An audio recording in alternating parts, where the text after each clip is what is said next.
The biggest problem with the study of human population genomics these days is the lack of diversity in the representations. Most of the databases out there contain genomes from either the Western or the East Asian populations.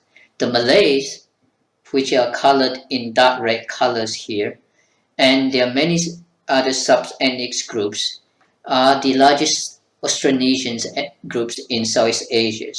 But unfortunately, their genomes are very much underrepresented. Brunei, which is a country located on the northern Borneo with a population of about 400,000, and of this, 2/3 of them are the Malays. In Brunei, the Malays are made out of 7 sub-ethnic groups, and to date, we actually know very, very little about the genomes of the Malay in this part of Southeast Asia. So what we did was to take 41 individuals, Malays from Brunei, and look into the genome. Our approach consisted of 2 steps. First, we did a mapping against the human reference genomes, and then we took the AMET reads and did a de novo assemblies.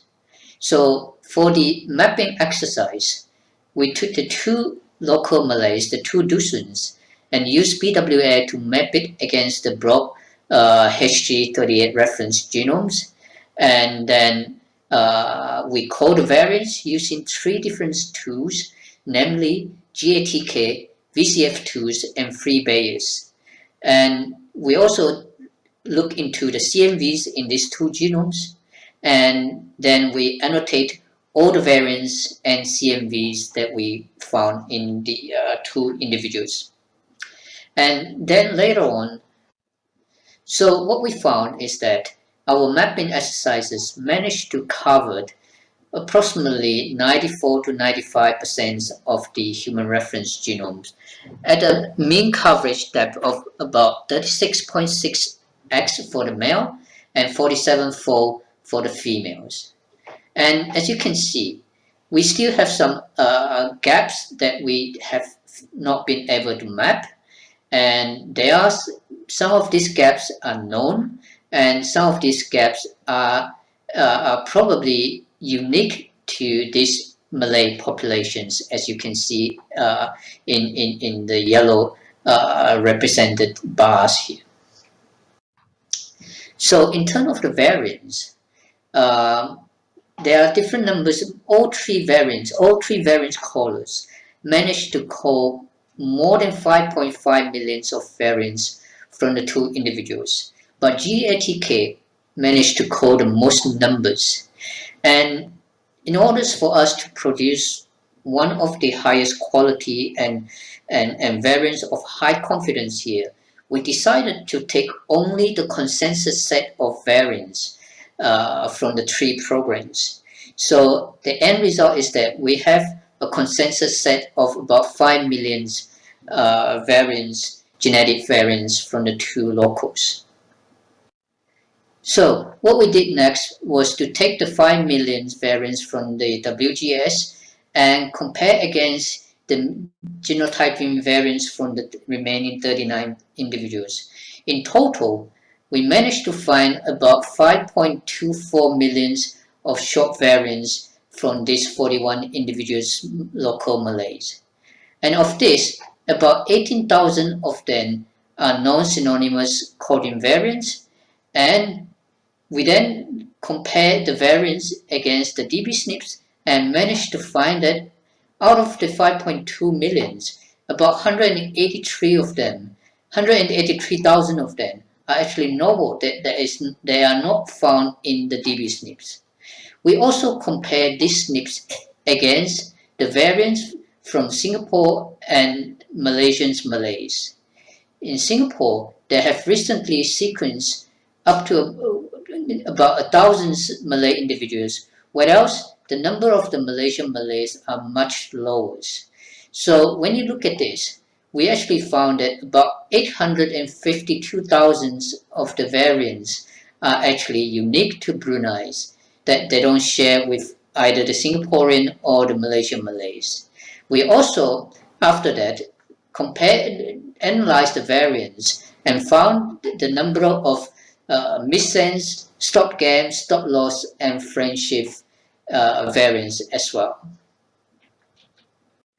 Next, we look at the density of the variance spread across the genomes.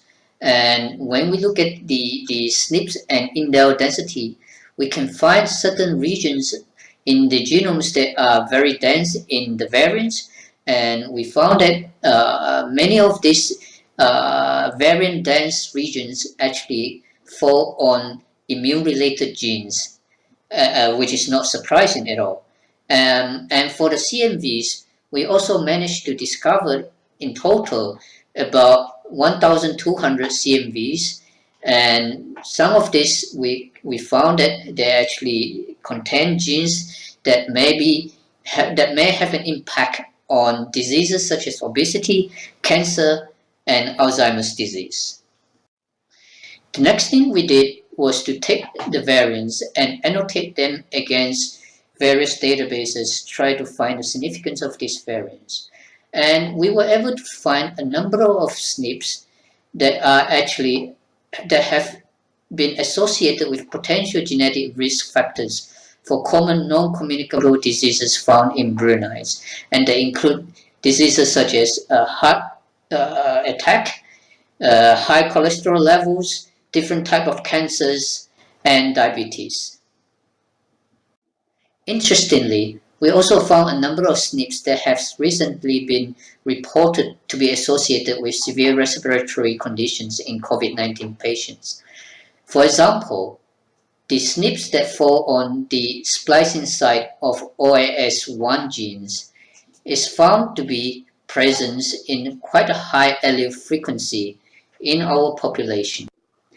The second things that we did with our WGS data of the 2,000 individuals was to look for potential novel sequences in the Bruneian Malays. So we took the map read from the humans and mapped them against various microbial genomes, and then we took the map reads from this microbial genome mapping exercise and mapped them against the novel sequences from the Chinese and the Japanese genomes. We also then did a de novo assemblies, and we took all these novel sequences, the so-called novel sequences, and we do further analysis on. In total, we found about 227,000 base pair of novel Bruneian sequences, consisting of about 146,000 base pair of sequences that are highly similar to the novel Chinese and Japanese context, plus about 81,000 base pair of sequences that have not been reported in the human reference genomes. And within these novel sequences, we actually found an open reading frame that is encoding for a novel human homologs of a primate's small zinc finger proteins. This particular open reading frames has not been found in the human proteins as seen in the blood search result here. With the finding of the novel sequences and the different number of variants among the Malays in Southeast Asia, we believe that there are sufficient difference among the Malays groups. So what we did next was to take 22 different Asian ethnic groups, mainly from Southeast Asia, and did a population's principal component analysis and mixtures analysis. And as you can see, the Bruneians Malays actually form unique clusters here, and the proportions of the ancestry genetic components are also different from the other Malays groups in the Southeast Asia. So we believe that the Bruneian Malays, although highly similar to other Malays groups, are actually different from them. And thank you for listening to my talk. The works that I presented here mainly are done by my students, Mirza Asmi, and we are also looking for graduate students and postdocs. For those who are interested, please do get in touch. Thank you.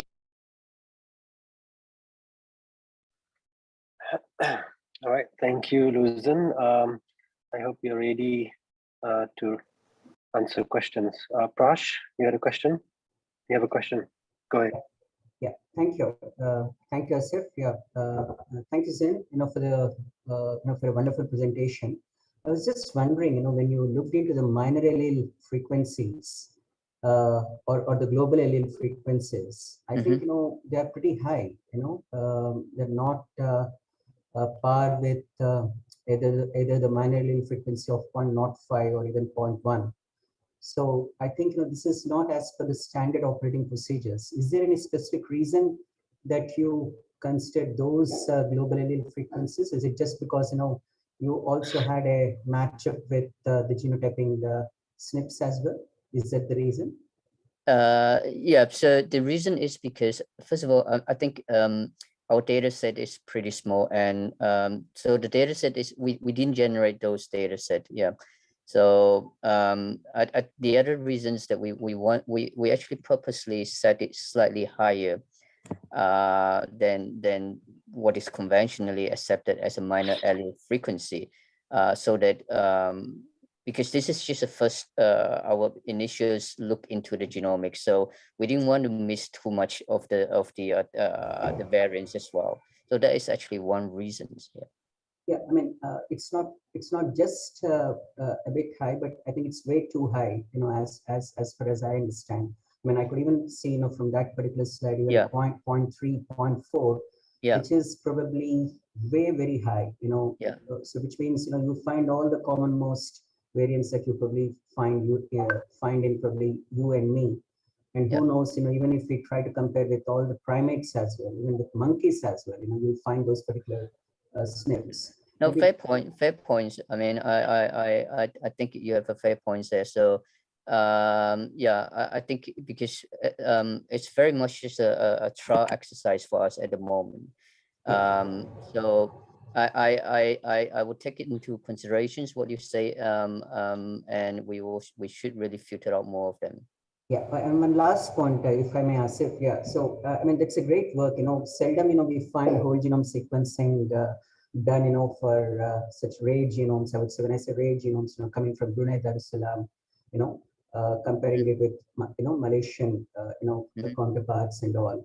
So maybe it's always a good idea not only to look into the so-called structural variants that you are looking into, like the copy number variants, but also look into the nitty-gritties of the genetic variation that is sitting in the non-coding regions as well.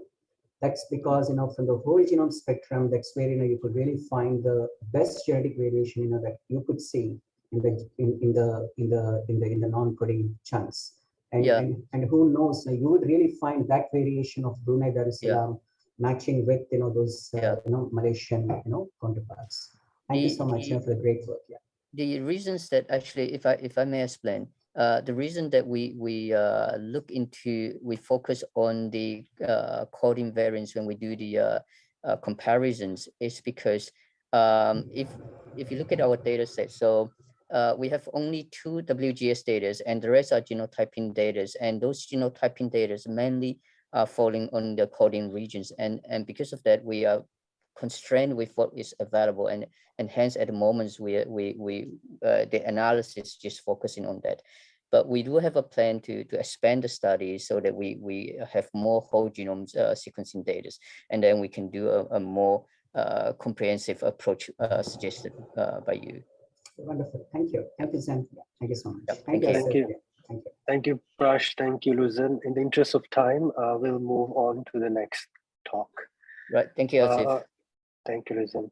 All right. So next we have a poster presentation entitled "Machine Learning Approach to Predict In Vitro Efficacy of Human Lung Adenocarcinoma Proliferation Inhibitors." This is by Naeem Abdul Ghafoor and Aisha Gul Yildiz. Nihan, please go ahead. Hello everyone, welcome to my poster presentation. As the name suggests, it's about machine learning and cancer. Supervised machine learning, it's one of the most common and classical machine learning types. As the name suggests, it's supervised in the sense that the data is labeled, it's ready. We feed the data to the machine learning algorithm, And the machine learning algorithm usually draws connections between the input and the output features. So if this was an example of house prices, for example, this is an easy analogy. We have a list of houses, the number of the rooms, the quality of the air in that area, the safety of the neighborhood, and the age of the house, and then we have its price. So when we feed this data to the machine learning algorithm, it draws connections between these independent variables and the output label. So when we take a house with certain features that was not in the training data set, the machine learning algorithm could make predictions of how much this house could be worth. This is useful, obviously, because if we could predict something without much effort, it gives us an advantage. And so now that we know all the things we need to know, what we did in this poster. So we retrieved 25,000 compounds that are known to exert some anti-proliferation activity on A549 cell lines. We labeled the data. Compounds that have IC50 values above 8,000 nanomolar, so are labeled as inactive. 8,000, there is no silver line to what consists as active or inactive, but we took 8,000 as inactive threshold because obviously 8,000 is high enough to have serious side effects. And we labeled compounds that are 2,000 that have IC50 values of 2,000 nanomolars or lower as active. This is significant. Low concentration. If a compound have IC50 in this range, they are usually drug candidates. In between, the compounds that were in between were removed to create a buffer zone. So if there is, it's hard to draw the line between 2,000 nanomolars and 2,001 nanomolar. So if we give, it increased the bias in the model. So we made a buffer zone. Compounds that are in between were completely dropped out. And also we use negative logarithmic transformation on the IC50 values. These are transformers. For statistical reasons, it's useful to do, but it have no impact because we could convert our results back to IC50 for our evaluation. Also, compounds that have IC50 values below 2,000 nanomolars is quite rare, and the number of compounds in this range is also low because obviously we are expecting more non-ideal drugs than ideal drugs. To balance the classes and reduce the bias in the model, we use a method called asymptotic minority oversampling, also SMOOTH. It's not the ideal method to deal with this problem, but it's among the most common, most frequent, and it's the best options we have, let's say. And then we calculated 300 features for each compound in each dataset. Right now we have actually one dataset. 300 features, by 300 feature I mean the number of carboxylic group, the molecular weight of the compound, number of halogen groups, number of double bonds, number of aromatic rings, so on and so forth. We have 300 features for every compound. We also divided the dataset into 19,076 compounds for the training and 2,384 for test. So the training is the compounds that we gave to the machine learning algorithm to learn from, and then we use the remaining test to test it. Our results, we had five models that we have tested. Among them, random forest was the best performing one. We also made 10-fold cross-validation to make sure that there is no bias in the, and it's not overfitting, the model is not overfit. So what we did is we divided the dataset into 10 parts, in each, and we made 10 total training. So in each training iteration, 10% of the dataset is retained for testing, and the remaining 90% is used for training. The next 10% is retained for testing, and the remaining 90% goes for training. We calculate the accuracy from each round. We averaged it, and the average was 90.46%. There was standard deviation of 2%. The sensitivity and specificity were 99.24 and 98.66%. On the left, you could actually see the confusion metrics. So left is the true labels, the correct labels of these compounds, and below is the ones that were predicted by the model. So 1,183 compounds that were actually inactive were correctly predicted. 1,176 compounds that were inactive were correctly predicted. Unfortunately, none compounds that were active were predicted to be inactive. Likewise, 16 compounds that were inactive were predicted as active. All in all, it's actually a great model. I mean, it has almost 90% accuracy. We know that maintaining purchasing cell lines, maintaining them, and culturing, testing compounds on them is extremely expensive step. Moreover, you also need labor cost because you can't, not everyone is suitable for that job, and you need professionals to do it. This cost actually goes quite high. If you have, for example, 100 compounds that you think that one of them could potentially be a drug candidate, testing all 100 could really be expensive, and the advantage that these models make is you don't have to test all the 100 compounds because you can make predictions on their IC50 values and maybe select the top 5 or the top 10. This could extremely reduce the cost of the project. And this was actually a simple model, so it's classical machine learning with non-algorithms. And imagine if we are trying something like graph convolution models or deep learning models, we could expect even higher accuracies than this. Yeah, that was my poster. Thank you so much for listening. I hope you enjoyed it. If you have any questions or if you want to reach out for the model, you could email me anytime. I will be glad to help you. Yeah, thank you. Have a nice day. Thank you very much, Naeem. I hope you're ready for questions. Any questions to Naeem from the floor?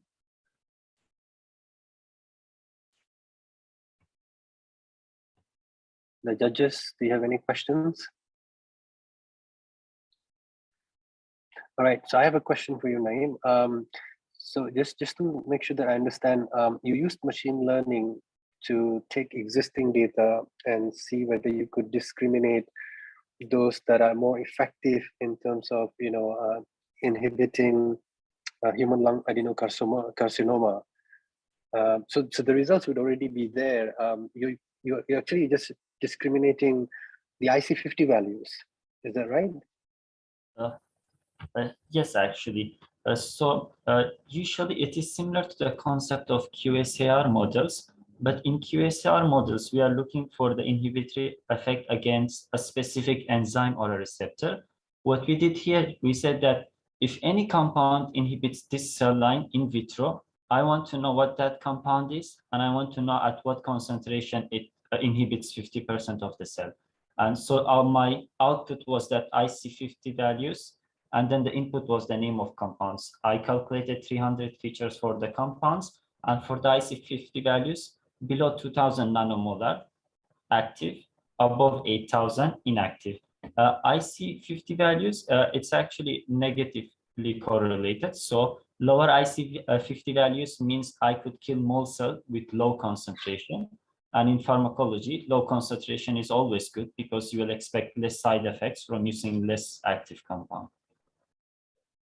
Right, but typically if one was to just look at the IC50 value, are you saying it's not easy to kind of, make that discrimination? Of course, the extremes might be easy, but there's a boundary in the middle, and your model kind of showcases or identifies that boundary effectively.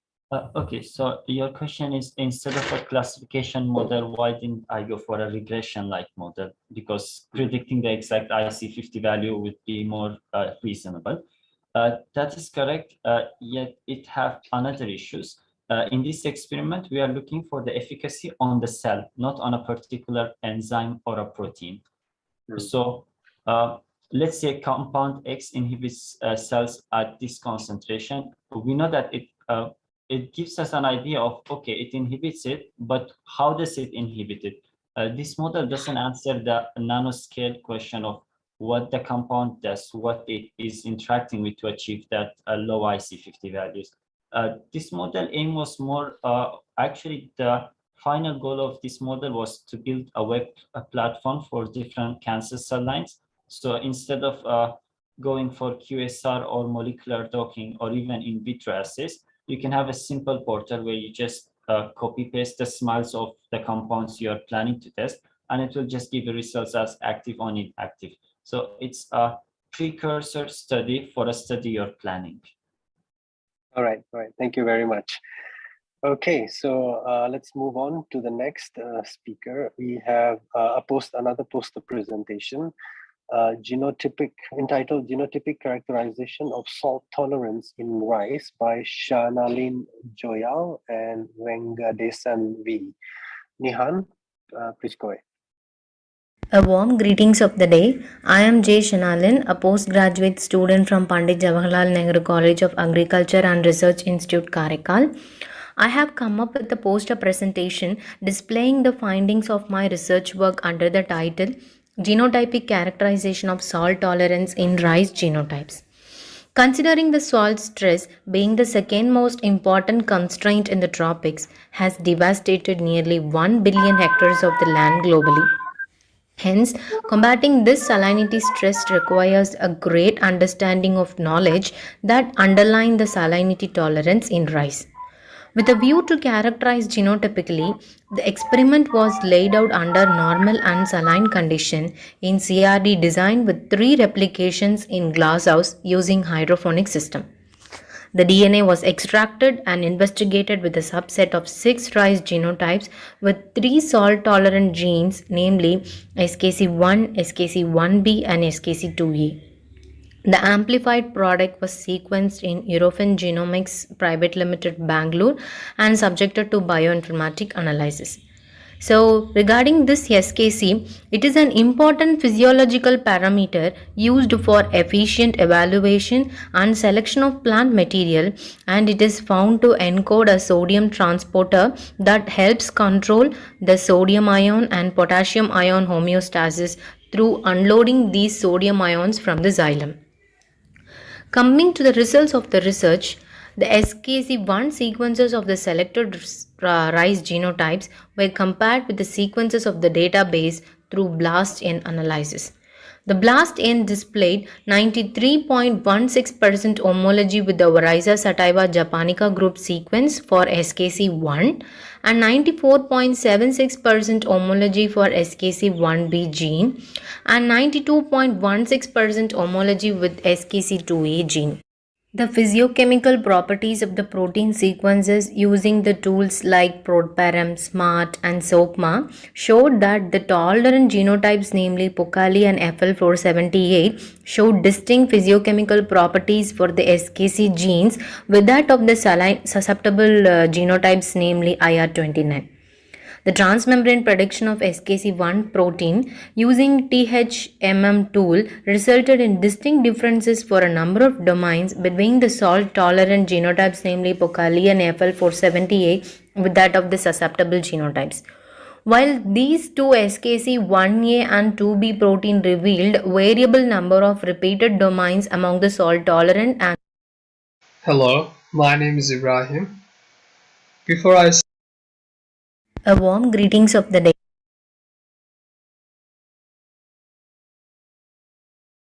Did we continue from where it left off, or did it finish? Actually, it finished. Yeah, this was the last part. Okay. All right. Shanalin, are you ready for some questions?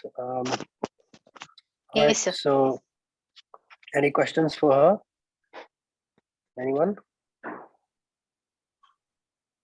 Judges? Participants?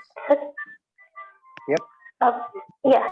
Actually, I couldn't understand the result part because none of these graphs were visible, even if it was zoomed. So, could you just tell me if what was the actual influence of your study?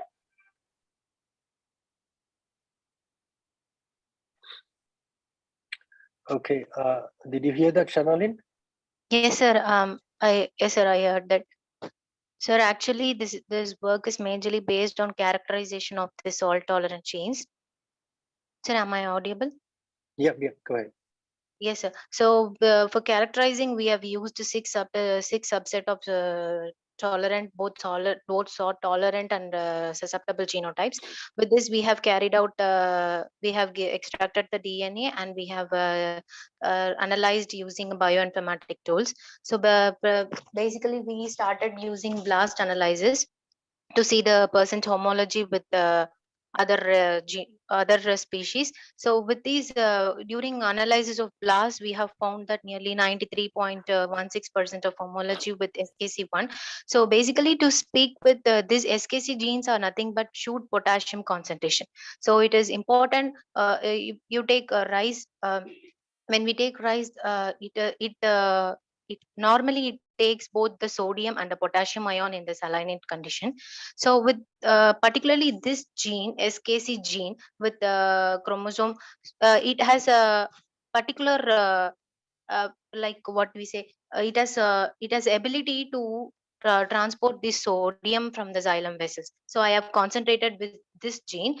So next, we have done the paired blasting analysis. With this paired blasting analysis, I have found nearly the number of variations between the subset of tolerant and the susceptible genotypes under study. And also, not only that, we have also analyzed is using physiochemical properties, like how is the tertiary structure and what is the number of amino acids, etc. So that we also predicted the three-dimensional structure using the Swiss modeling. So this three-dimensional structure revealed the distinct shapes of the tolerant and the susceptible genotypes under study. So not only that, KEGG analysis, which is nothing but to to find out the genome pathway, or like where it is this particular SKC gene is associated with the gene family, or how it is functioning in the signaling network. Using this analysis, we have found that this particular SKC gene is having high similarity with the gene called HKT, which is nothing but high affinity potassium transporter.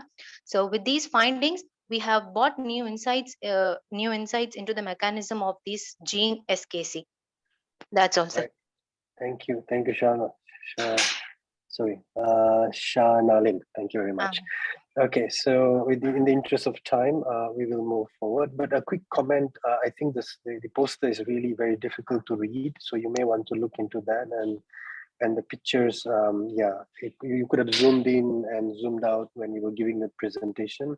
So you may want to look into the graphics and the text. It's very wordy for future presentations. Thank you. Okay, sir. Okay, sir.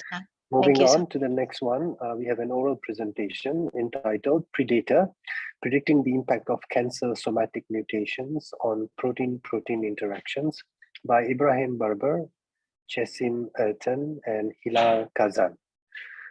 Hilal, please go ahead. Hello, my name is Ibrahim. Before I start, I would like to thank organizer committee for establishing this event. I'm honored to be invited and give my presentation here. Today, I will be talking about our computational tool called Predator, predicting the impact of cancer somatic mutations on protein and protein interactions. An existing challenge in cancer genomics is to distinguish between driver mutations and passenger mutations. We know that driver mutations contribute to cancer development, whereas passenger mutations do not.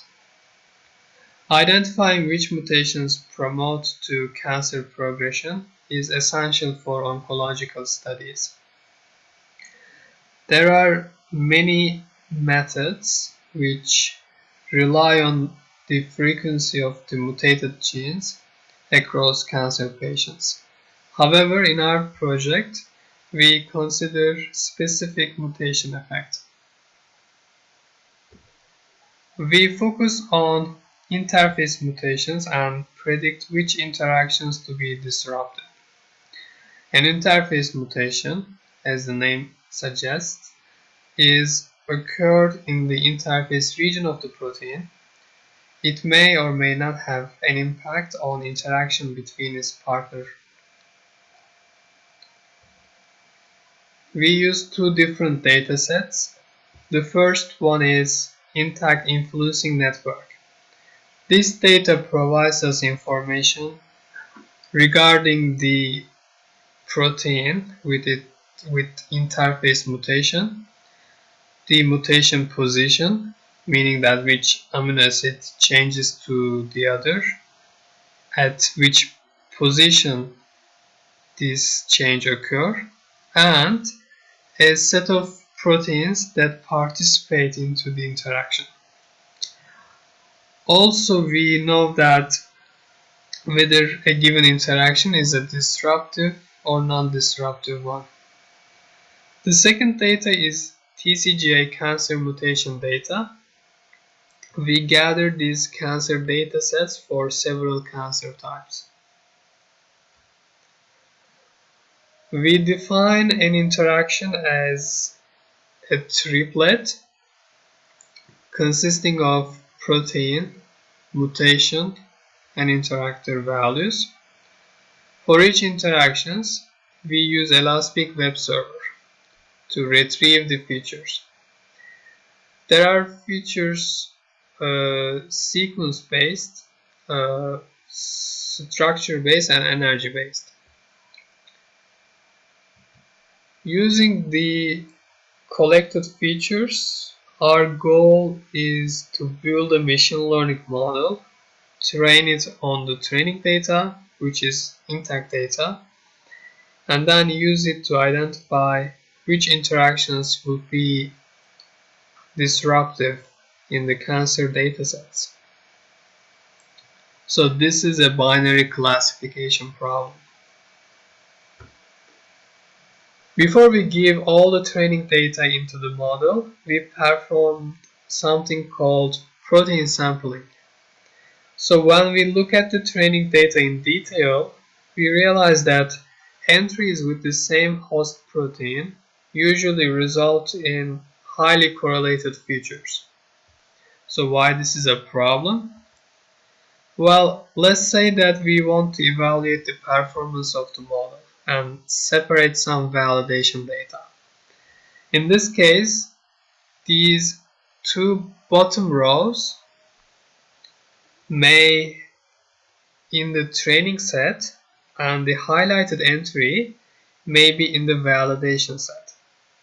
Since the features have very high correlation, this would result in inflated scores in our cross-validation. As a remedy to this problem, we sample only one entry from each protein. So at the bottom, our sample training data consists only unique proteins. There are 164 such rows. Since this sampling involves some randomization, we repeat this process 50 times. Consequently, we obtain 50 different sampled training data. Then we split them into train sets and test sets. For each pair, we train a random forest classifier. We ranked features based on their importance. We do this part for each sample training data. SHAP method considers the contribution of each feature on the label. The SHAP summary plot on the right combines feature importance with feature effects. So how many features should we use? To answer this question, we compare top 5 features, top 10, top 20, and so on. Based on this figure, we see that we achieve highest score when we use top 10 features. In other words, instead of using all features, we obtain better balance accuracy when we use top 10 features, as highlighted in orange. By the way, we mainly consider F1 scores and balance accuracy scores, since in our training data, we have unbalanced class distribution. Then we aggregate those top selected features, top 10 features. Each model have different top 10 features. We looked at their occurrence and aggregate them. On the right, you see the aggregated version. We hyper-tune the models and eliminate the bad models, the models which perform worse compared to others. And here we see the overall diagram of our algorithm. At the end of the day, we get an ensemble voting classifier. We use this model on cancer datasets. For each interactions, our ensemble voting classifier produces class probabilities. So we aggregate these individual probabilities and predict the classes based on median value. For some cohorts, we get more disrupting interactions, and for other cohorts like BRCA, there are more non-disruptive interactions. On the left, we see the total number of interactions. Lastly, we analyze our predictions on cohort level. For example, for breast cancer, we looked at statistics regarding several genes. We found that gene PIK3CA generally occurs in the interface region. Also, in 120 patients, this gene disrupts at least one interaction. For TP53, at least one interaction is disruptive among 52 patients. We found that these genes usually have high mutual exclusivity with its partners. We repeat this analysis for other cancer types. So in a nutshell, we develop an ensemble classifier. This model can identify disruptive interactions in cancer. Our analysis reveals interesting patterns at gene level across cancer cohorts. You can access the codes in this GitHub repository. With that, I want to extend my gratitude to my advisors, Dr. Hilal Kazan and Dr. Jason Artan, for their support. Also, I want to thank all my colleagues in Machine Learning Lab. Additionally, this project is funded by Health Institutes of Turkey. Last but not least, I want to thank you for all your attention. If you have any questions, you are more than welcome. Thank you, Ibrahim, for that clear presentation. So we are happy to take questions for Ibrahim. Anyone? You may type, you may raise your hand, or you may speak. If there is no question, I can ask one. Yeah, go ahead. Ibrahim, are you there first? Can you hear me? Yes, I can hear. Okay.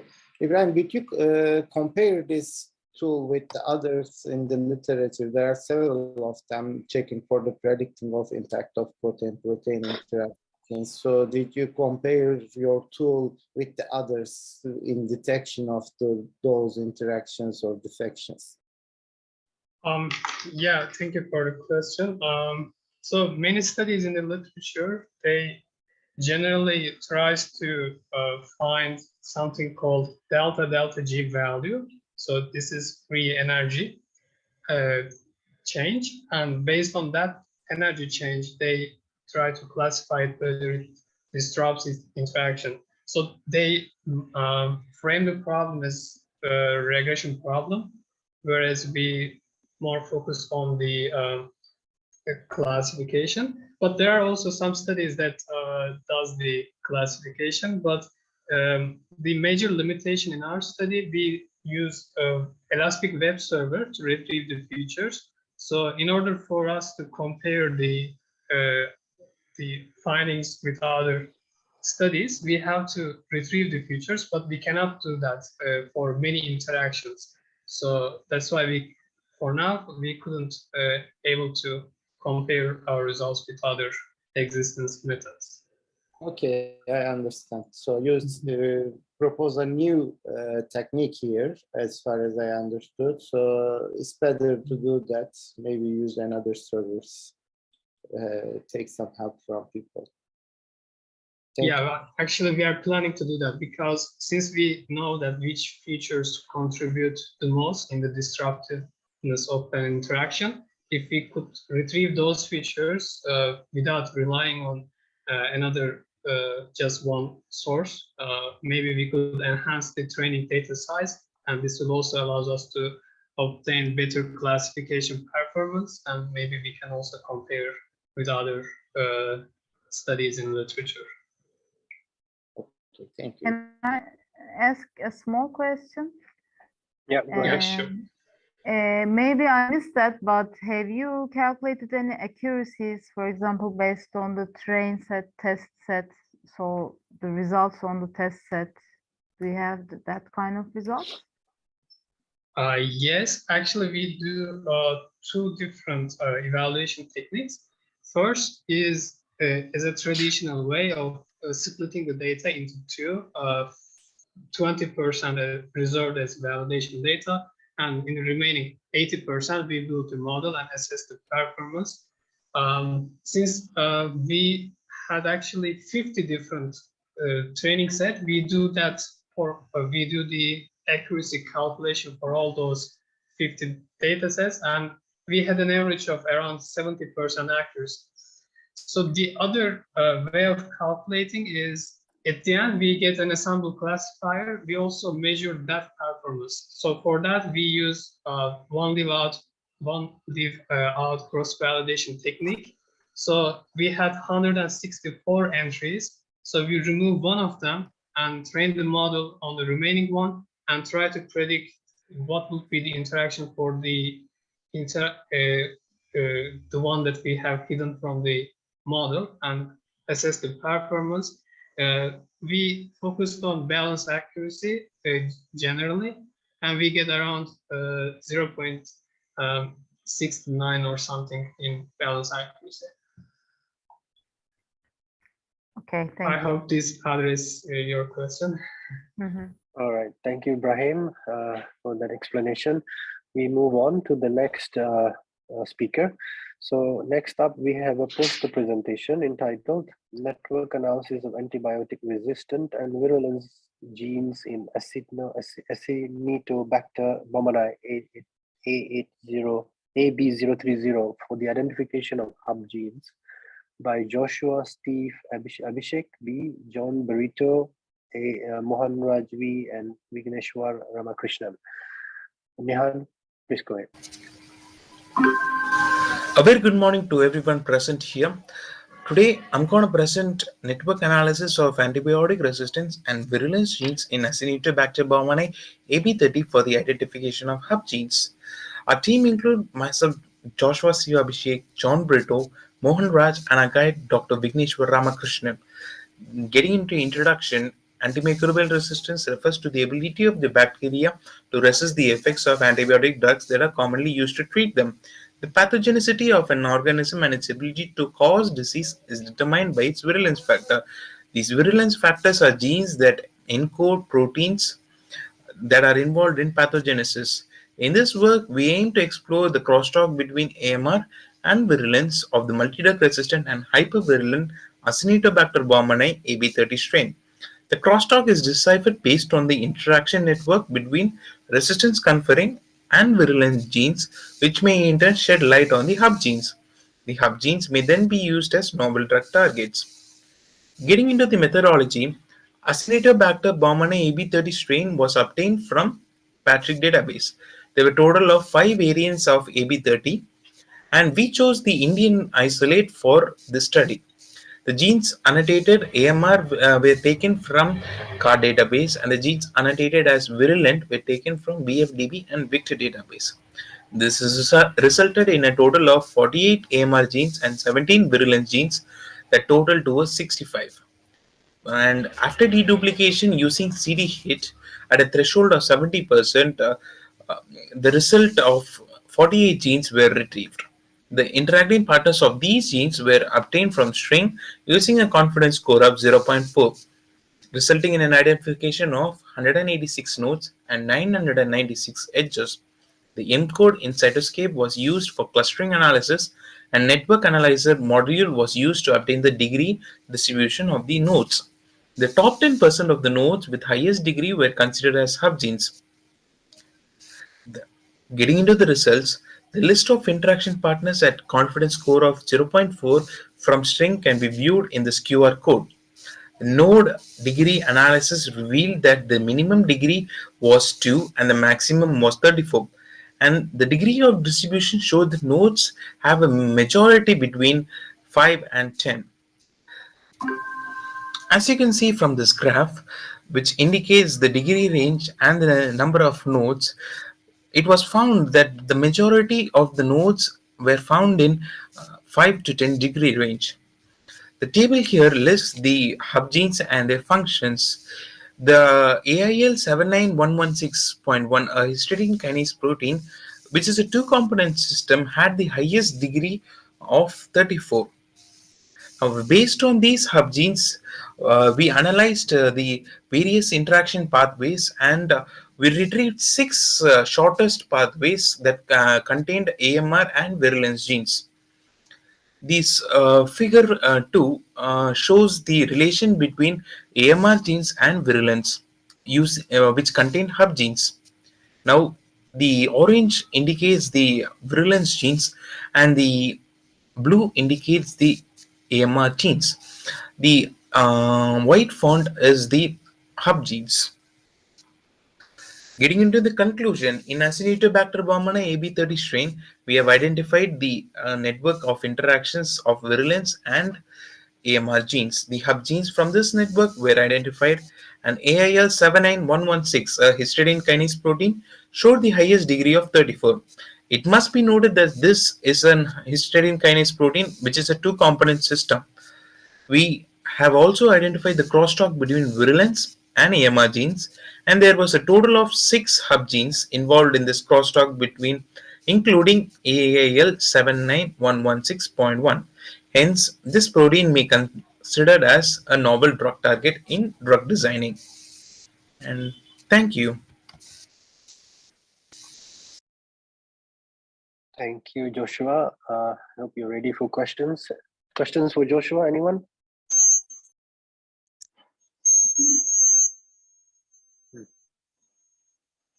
Anyone?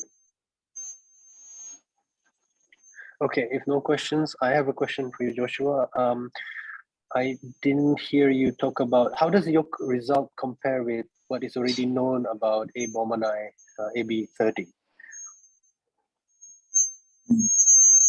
So actually, when you see it here, actually they have taken the known antibiotics that have been experimentally proven that are resistant, and we are trying to find a connection between this virulence and the AMR. Now, what is actually being shown here was when you can suppress one of these interacting pathways, it is possible that the antibiotic resistance can be stopped and thereby increasing the antibiotic efficiency. No, what I mean is with regards to the hub genes, did you, are you the kind of the first one to look into this? How does it compare with other reports out there? Sir, we are the first ones that were actually trying to find suppress the antibiotic resistance using hub genes, sir. Okay, but maybe you're the first one for AB30, but what about other strains of Acinetobacter baumannii? No, sir. Others.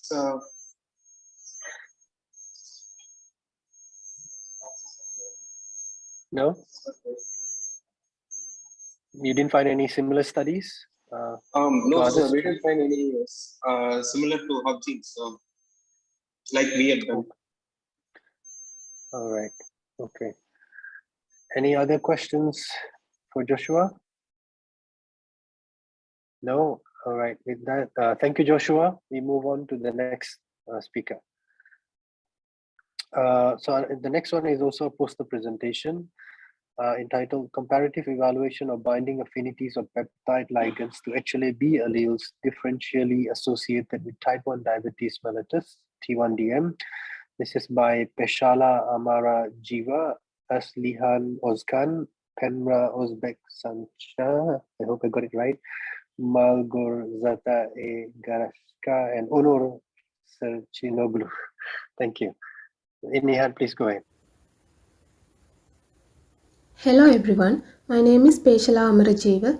I'm a master's student at the second affiliated hospital of Xianjiantong University in China. I'm going to present our current research findings on comparative evaluation of binding affinities of peptide ligands to HLA-B alleles differentially associated with type 1 diabetes mellitus.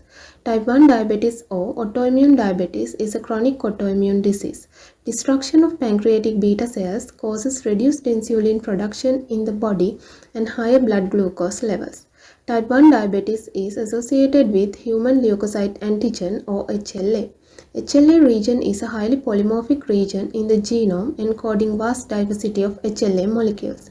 HLA class 1 molecules are hyperexpressed on pancreatic beta cells.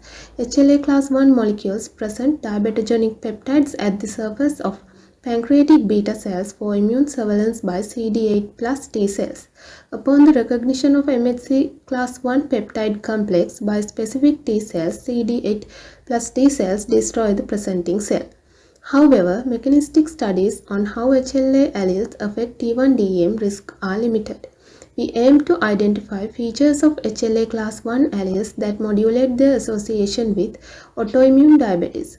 We considered 3 alleles that show differential autoimmune diabetes association. HLA-B3901 and HLA-B3906 have been identified as predisposing alleles and HLA-B3801 as a protective allele. Our main objective was to decipher how this differential association relates to peptide binding properties. We employed a fully computational approach. First, we generated 3 pools of random peptides of different lengths, 8 months, 9 months, and 10 months. Each peptide pool contained 1 million peptides. The generated peptides were predicted how well that they bind to selected 3 HLA class 1 molecules using NetMHC PUN 4.1 web server. The threshold value for strong binders was assigned as 0.5% and for weak binders 2%. The distribution of peptide binding affinities was examined by generating affinity distribution histoplots. The positional conservation and variabilities across predicted binders for selected alleles were examined by generating sequence logos using sequence logo generation tool. In Table 1, we can see the number of identified strong and weak binders. The highest number of binders was identified in the 9-meric peptide pool compared with the other peptide lengths. We found narrower binding affinity distributions for ligands for predisposing alleles HLA-B3901 and HLA-B3906 than protective allele HLA-B3801. We also observed significantly lower mean binding affinity of peptides binding to HLA-B3901 and HLA-B3906 than to HLA-B3801.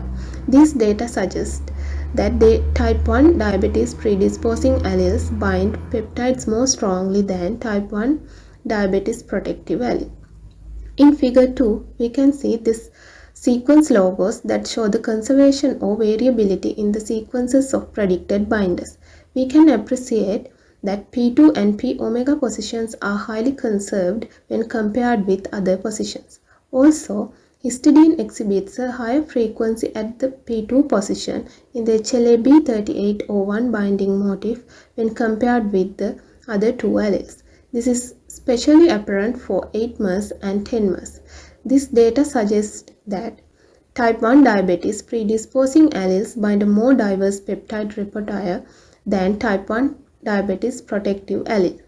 I showed you that type 1 diabetes predisposing HLA class 1 alleles can bind peptides stronger and present a more diverse peptide spectrum than type 1 diabetes protective allele. This suggests that the disease predisposing alleles may be more permissive in peptide selection and bind suboptimal peptides. Such suboptimal peptides presented locally at the higher dose may contribute to the autoreactivity of CD8 plus T cells. Thank you for your attention. I will now take questions. Thank you.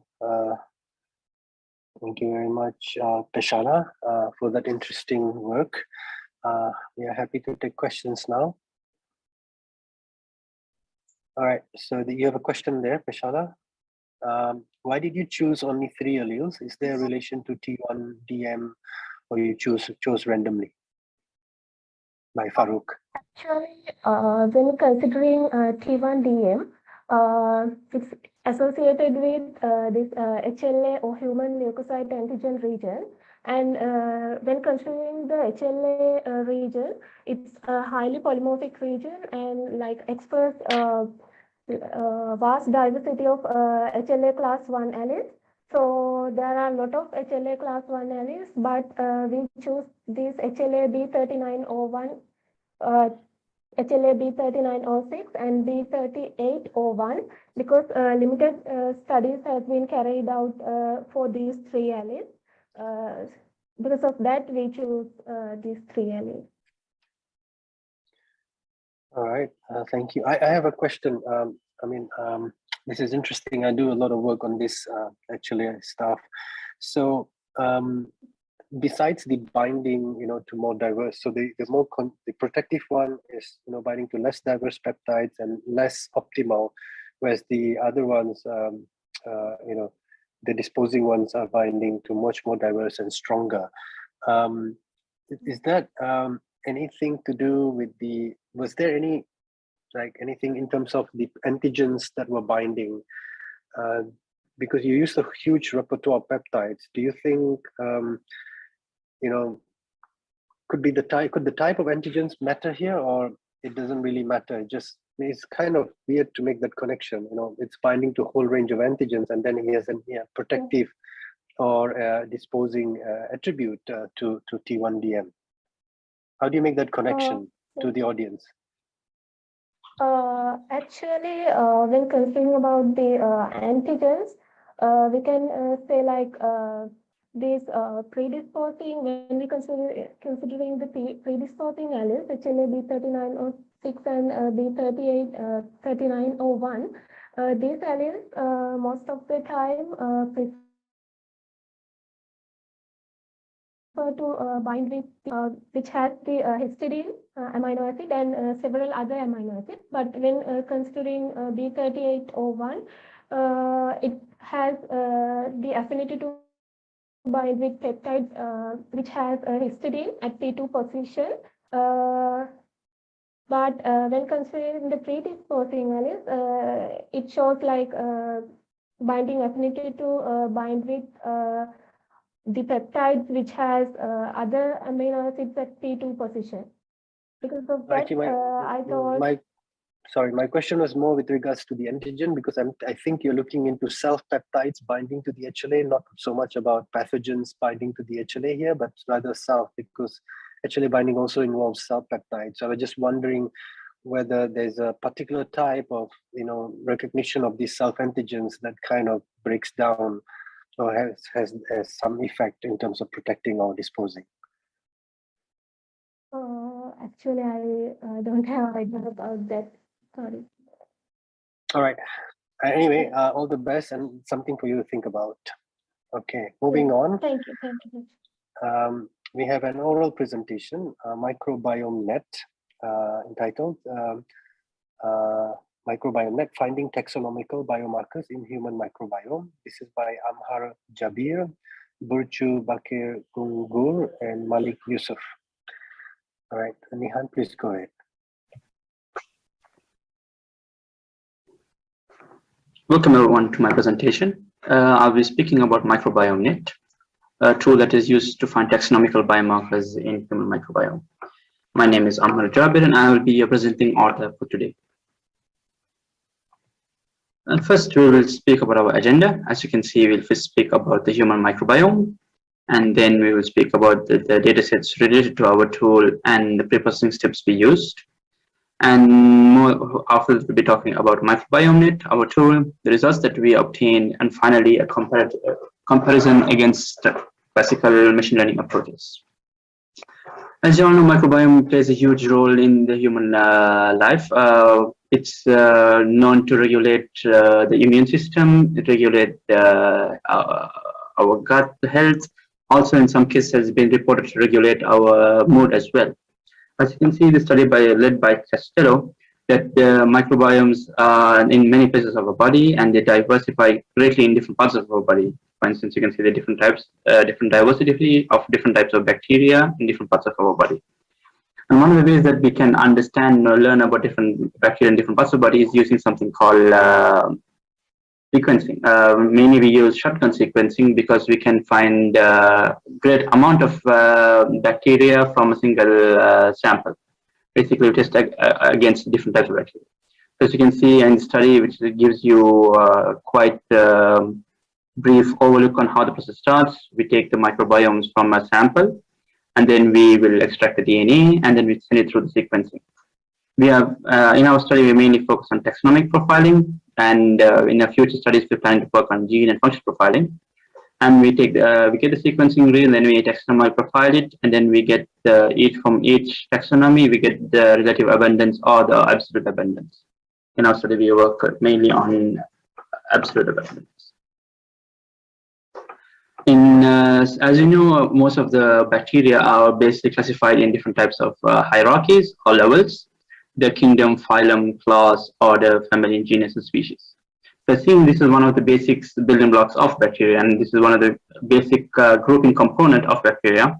We thought of integrating this biological domain data into a machine learning approach. This is our whole basis of our approach to using machine learning with taxonomical data.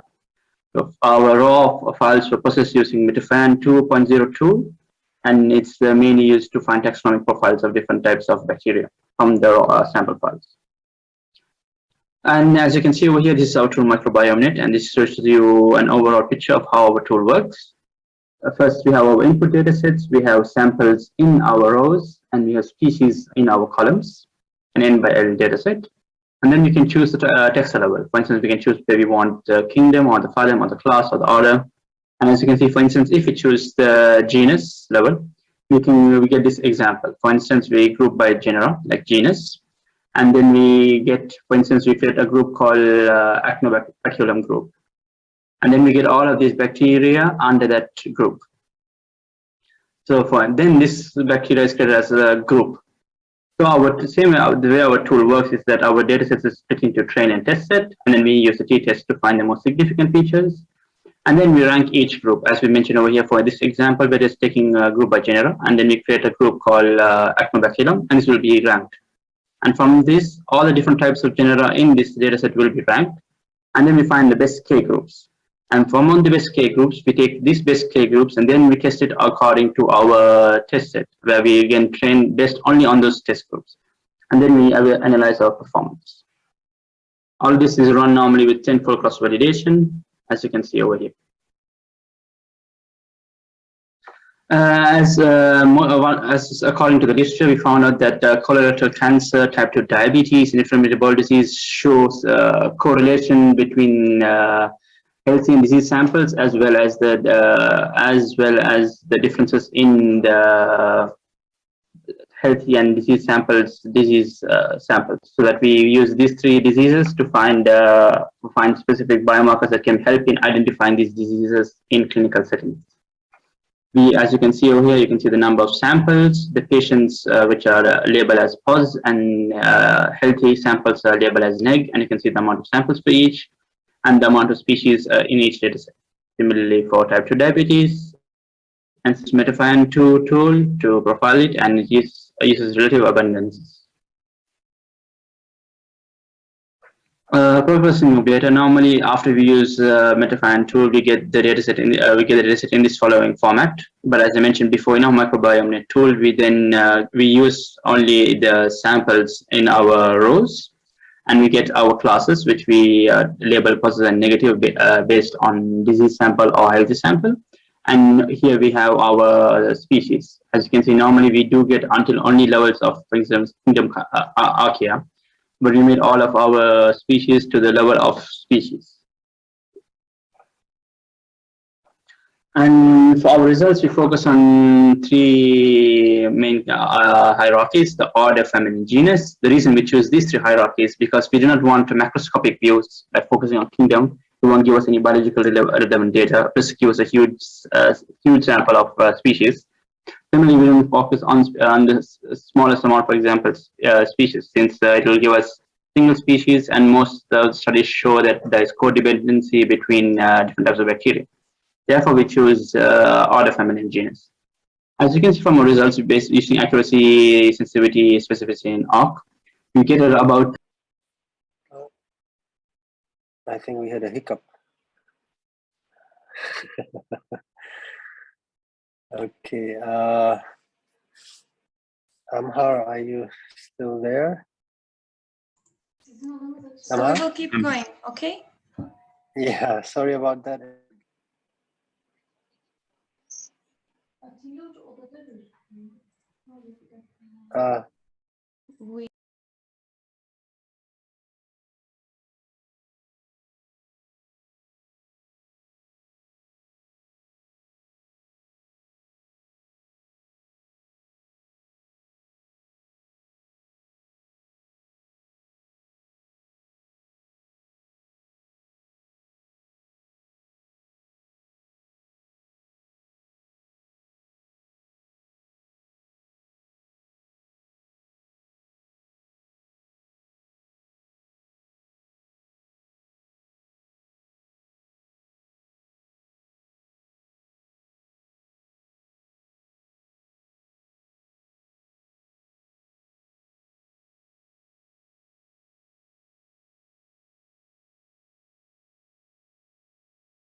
We have a good day to everyone. I'm Nihan Sultan. I'm researcher at Besmele Vakıf University, Beko Institute of Life Science and Biotechnology.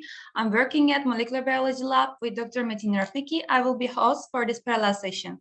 I would like to announce housekeeping messages regarding our symposium. To ensure a smooth running of the session, please make sure you have access to a good Wi-Fi or cable internet connection. We kindly request that you change your Zoom profile name to your full name to ease name tracking for attendance purpose. The sessions will be live streamed on YouTube, so you can go back to Zoom, the main room, and continue with YouTube after we finalize our breakout rooms. Please join our Discord server for announcements and other communication. If you have any technical issues, kindly seek help through the chat box or email to us. If you would like to ask questions to our speakers, please type them in chat. I would like to welcome to our chairperson for this session, Dr. Muhammed Erkan Karapekmez, and our two honorable judges, Dr. Saliha Ece Acuner and Dr. Onur Emre Onat. I would like to confirm whether all the judges have the form to judge. At the end of the presentation, there will be 2 minutes for Q&A session. So from now on, I will hand over the platform to Dr. Muhammed Erkan Karapekmez. The floor is yours. Thank you very much. Thank you for the introduction. I hope all of the So we can hear authors, you. presenters are here. You can't hear us? Can you hear me now? Yes, I can hear you. Dr. Okay, Irfan. okay. We can't hear you. I'm proceeding. I can proceed now. Okay. Hang on, Nihan, can you hear? Just to be clear. Nihan. Ah, sorry. Okay, yeah. So. Okay. Yeah. Is it okay? Are we okay now? Yeah. Yeah, Yes. yeah, go ahead. Okay, let's go ahead. I hope all the presenters are here. Again, welcome to the last parallel sessions of our symposium. Have a nice session. Let's proceed with the first poster presentation by Nanda Rizkia Pradana Ratnasari and Ganda Putri Maya. I hope I'm pronouncing correctly, Ardana. And their study is comparative study of k-means, k-medoids, hierarchical clustering, density-based clustering, and distribution-based clustering methods on stunting cases in Indonesia. Let's proceed. Hello everyone. In this opportunity, I would like to present and share a result of a research conducted by my team by the title Comparative Study of K-means, K-medoid, Hierarchical Clustering, Density-Based Clustering, and Distribution-Based Clustering Method on Stunting Case in Indonesia. There will be three different parts within this discussion, which are introduction, methodology, and result. I will start with the introduction. This is the objective of my study, which is classifying provinces in Indonesia based on the stunting prevalence level. This is the background of our study. Based on the information provided by World Health Organization, Indonesia is at the 5th rank among countries in the world regarding stunting prevalence level. And also because Indonesia has few problems related to malnutrition in children. And based on this information, you can see that the prevalence or the percentage of stunting in Indonesia increased from 2018 to 2020. Even though the percentage just increased 1%, but if you multiply this percentage with the total number of population in Indonesia, obviously the number will be quite high. That's why we all want to classify the category of the level of stunting over provinces in Indonesia. I will start with the discussion about clustering. Actually, clustering is an analysis or method used to classify the data or objects into different groups based on the similarity of the data. And then this is what we did during the research. We got the data from the Central Bureau of Statistics of Indonesia, and the data that we took was the stunting prevalence over 34 provinces in Indonesia. The data was taken from 2015 to 2018. And the software that we use is RStudio. And these are the method that we conducted during the analysis, which are mentioned in the title. K-means, K-medoid, hierarchical clustering, density-based clustering, and distribution-based clustering. And then the result that we got provided within this slide, you can see from the table that in general, the number of provinces between the high and low level of stunting actually different if we use the different method of analysis. But the number of high and low stunting level actually quite similar. You can see the distribution actually similar, but the difference might happen in the density-based clustering method, which are the number of provinces with high level of stunting is higher compared to the low level. But for the other method, actually the number of provinces in the high level of stunting is less than the low level of stunting. And then this is the result actually that we got from the software. We want to classify the data or make a category of the data into two different classes, which are low level of stunting and high level of stunting. Actually, we got that the number of provinces between high and low level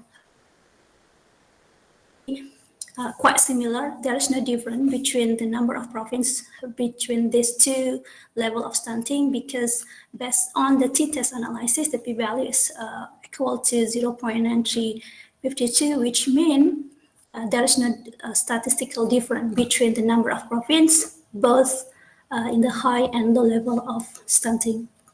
And based on this information, you can see that when we use different type of analysis, the result or the category or classification of each actually there are few provinces still have the same category no matter what method that we use, such as Aceh. You can see here with a different type of data, different type of method, the results always end up with the same thing, which is end up with the group 1. Also similar to the West Nusa Tenggara, West Borneo, Central Borneo, and a few other provinces. But overall, in general, when we conduct different type of method, the group or category or class for each province will end up with a different category. Okay, I think that's it from our analysis. Thank you so much.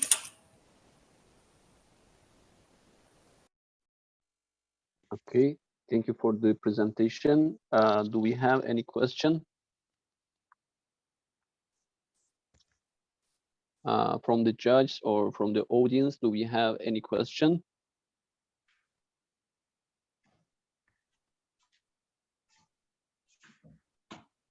I can ask maybe a little question. Okay, please. Is Nanda here? Yes, I'm here. Okay, and thank you for the presentation. So what is your main conclusion? Maybe, I guess you couldn't find differences between the provinces, right? Yep. What is your conclusion, or can you change your data set, or what is the novelty maybe? Can you comment on these a little bit? Yeah, so from this research, actually, I want to find how many provinces that belong to the low level of stunting, and how many percent of the province belong to the high level of stunting level. So by comparing the percentage, I really hope that this research can provide kind of information to the government about the level of stunting in Indonesia, that so they can do something to improve the malnutrition in Indonesia. So that's the main objective of this research actually. But as you can see from the presentation, that actually we haven't finished everything. Obviously we need to check finding the location, exact location, because the prevalence, the data about prevalence only got from the province. However, sometimes the different district also provide the different values. So maybe for the future research, we want to check more detailed information about that. So not only about the province, we can also get information about the standing level in the district level. So that's the answer. Okay, thank you very much. We can proceed with the next presentation, which is again another poster presentation by Ishirjan Chandok and Mukul Sharma and Pushpender Singh. The title of the study is Leprosy Information Tool. So actually, we didn't receive their presentation video, so we can just skip this one. Okay. My bad. We will move to the third presentation, which is an oral presentation by Asia Bukhamla and Nabiha Azizi and Samir Brahim Balhwari. The title of the presentation is Deep Learning-Based Approach for Cardiac Image Interpretation, Case Study of VGG16 and ResNet20. Okay, we can proceed. Good morning. First, I would like to present myself. My name is Bukhamla Asia. I am a PhD student in Artificial Intelligence at the Beji Mukhtar University of Annaba, Algeria, attributed to the LabJed laboratory. So today I will do a presentation about the research work entitled Deep Learning Based Approach for Cardiac Image Interpretation, Case Study of VGG16 and ResNet20 algorithms. Let's begin with presenting the main points that we will be focusing on today. First, we begin with an introduction about the main concepts in this work. Next, we will talk about the VGG16 and ResNet20 classifiers. After that, we move on to the experiments and results. Then we proceed to the discussion, and finally, we conclude the presentation with a conclusion. In recent years, machine learning techniques have been integrated into the process of making medical diagnostic support systems to improve the efficiency of automated diagnostics. The traditional approaches of machine learning have achieved promising results in the medical decision support field.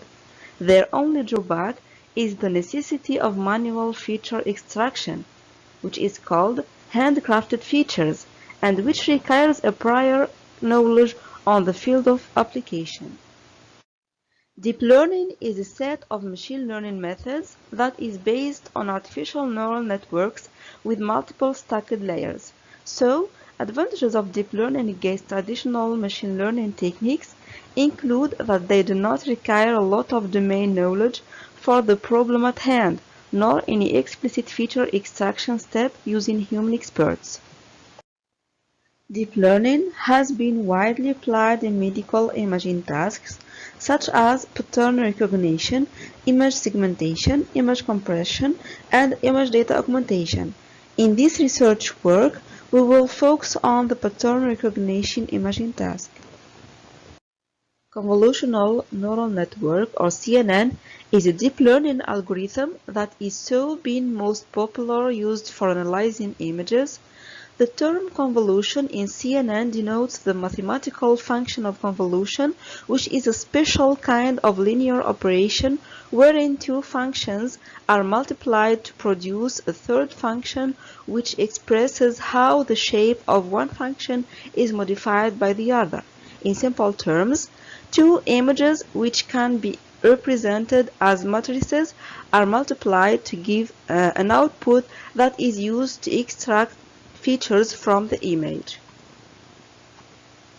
There are two main parts to a CNN architecture: a convolution tool that separates and it identifies the various features of the image for analysis in a process called as feature extraction, a fully connected layer that utilizes the output from the convolution process and predicts the class of the image based on the feature extracted in previous stages.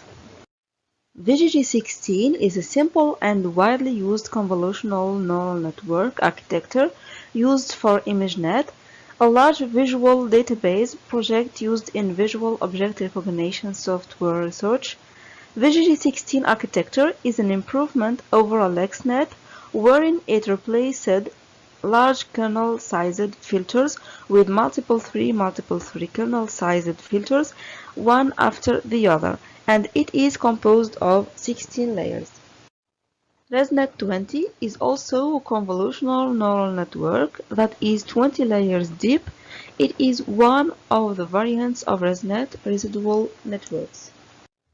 The two algorithms are convolutional neural networks. The only difference is in their architecture, where the order of the convolution and pooling layers changes.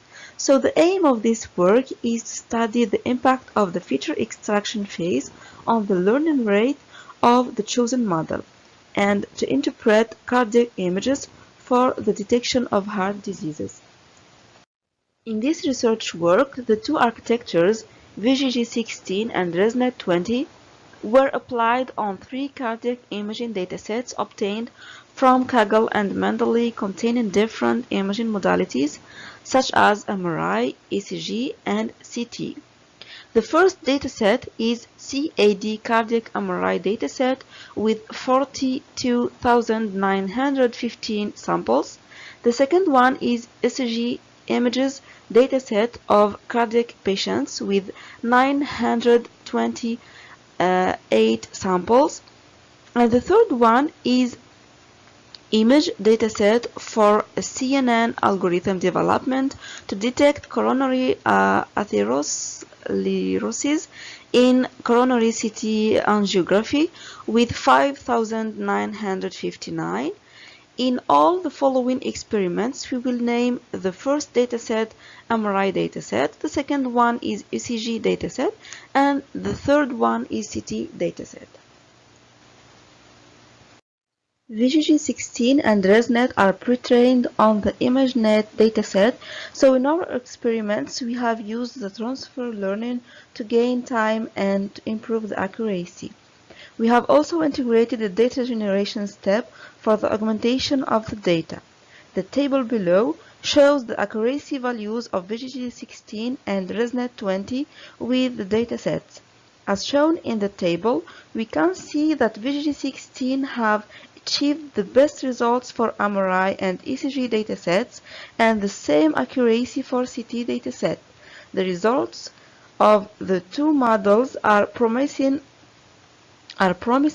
with MRI and CT datasets, but for ECG dataset results are a little bit poor. Here are the loss and the accuracy curves of VGG16 and ResNet20 on MRI dataset during the training epochs. These curves are for ECG dataset, and these curves are for CT dataset. This research work is the first work that applies VGG16 and ResNet20 deep learning architectures on these three datasets, so there is no previous works to be compared with our results. Results of VGG16 outperformed those of ResNet20 because it is composed of big number of layers and it requires more epochs for training even it is pre-trained. And results of ECG dataset are not good because it is a small dataset. It needs steps of data augmentation. As a conclusion, in the present ECG dataset must be augmented for giving best results, and the ResNet20 algorithm must have more epochs for the training phase. Other deep learning architectures can be used with these datasets. Thank you. Thank you very much. Do we have any question from the judge or from the audience? Hi, Asia. Thank you for the presentation. Did you try to compare it with other data sets like VGG19 or previous versions, whatever? No, actually, I just tried to apply VGG16 and ResNet20, and I have changed the parameters. I have changed a lot of parameters like number of epochs or data inserting data augmentation step, but the best results are mentioned in this presentation. I didn't try other versions of VGG. Yes. Okay. Maybe it could be possible to compare VGG16 between the 19 so you can find a better correlation between a similar data sets. Yeah. The main of this study is to compare the impact of the feature extraction, the feature maps step in deep learning architectures. In this study, we have compared VGG16, which has 16 layers, and the ResNet with 20 layers, and the order of layers is also not the same, convolution and pooling layers.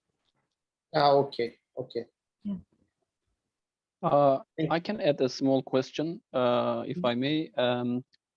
For the data sets you used, is there any other results with any other tools with the same data sets, or is that the first time you analyzed the data set?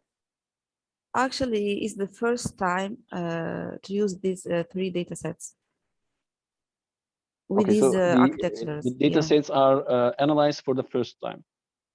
Yeah, yeah. Okay. Actually, Great. these 3 data sets are added in a few months on Kaggle and Mendeley sites. Yeah, for Okay. example, CAD dataset is added in 3 months. Okay, So thank you very much. there are no studies on these datasets. I didn't find a lot of studies on these datasets. Thank you. Do we have any other question, or we're gonna proceed? Nihan, the previous presenter is putting a comment on chat box. Did you check? Do we have the presentation, or we should proceed for the next one? Yeah, we checked the chat and we have already answered the question, so we can go through with the next one, next presentation. Okay, we are proceeding with the poster presentation by Simranpreet Kaur and Prakash Chand Sharma. The title of the presentation is Deciphering Functional Role of Microsatellites Enriched Genes in Arachis Species. Let's proceed. Greetings, everyone. My name is Simranpreet. I'm from Guru Gobind Singh Indraprastha University, Delhi, India. I'll be presenting my poster entitled Deciphering Functional Role of Microsatellite Enriched Genes in Arachis Species. So let's start with the basic introduction of microsatellites. The microsatellite term was first coined by Little Luty in 1989. These are tandemly repetitive DNA elements which are 1 to 6 nucleotide long and also known as SSRs and STRs, that is simple sequence repeats and short tandem repeats. These are actually very hypervariable in nature, which is mainly due to polymerase slippage, in which DNA polymerase slips off strand of DNA, which increases or decreases the repeat unit. So for this study, we selected 4 Arachis species. I hope it's visible. 4 Arachis species. There is Arachis monticola, Arachis hypogaea, which are wild and cultivated respectively, allotetraploid species, and two wild ancestors, Arachis duranensis and Arachis epensis. So we retrieved the sequence from the NCBI database, the FTP server, and we identified, screened, and mined the microsatellite using Python-based desktop application that is great. And based on the we mine microsatellites as mono, di, tri, tetra, penta, and hexa repeats. The abundance the abundance of microsatellite was then calculated and functional in genomes as well as in their chromosomes. Functional enrichment of microsatellite enriched genes was done using Blastogo server. 5. The Arachis genome ranged from 1 GB to 2.5 GB almost, and almost 23 lakhs microsatellite were observed in Arachis species. So the abundance of microsatellite was calculated. This graph here shows the comparative plot of comparative analysis of presence of microsatellite in Arachis species, and Arachis monticola had the highest genome size and number of abundance of microsatellites. And further, here this graph here shows the comparative analysis of abundance of microsatellite in genus Arachis. This is the abundance, and Arachis monticola succeeded in abundance as well. Further, in their respective chromosomes, microsatellites were mined, and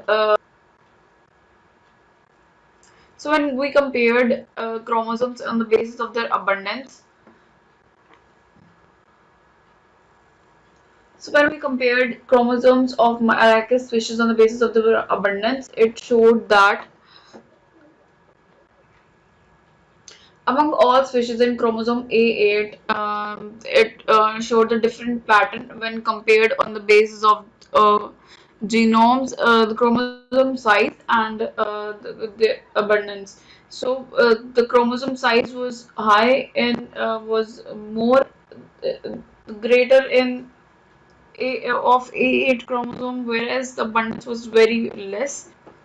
Further, their motifs were analyzed among, for example, monodietry motifs were analyzed in Arachis species, and it was observed that 80 rich repeats were sorry, 80 rich repeats were predominant in all species, especially in A8 chromosome A8 of Arachis monticola. Among dinucleotide repeats, 80 repeats were mainly predominant. Among chromosome dinucleotide repeats, chromosome A10 and chromosome B6 of Arachis monticola represent most number of AG and CD repeats. Among dinucleotide repeats, AAT and ATT were very specific to Arachis monticola. Further, the statistical analysis was done using RStudio. Correlation analysis of abundance of microsatellite in their chromosome size was done, and Arachis duronensis showed different observation, but all other species almost showed no correlation. But here, negative correlation was observed in Arachis duronensis when compared on the basis of their chromosome size and abundance. Here, figure 6 shows the pie chart, which indicates the present a percentage of different cell parts grouped in the category of biological processes, cellular component, and their molecular function. The functional analysis revealed potential role of microsatellite in dephosphorylation of DNA, RNA polymerase, protein phosphorylation, and it also performed various other metabolic processes.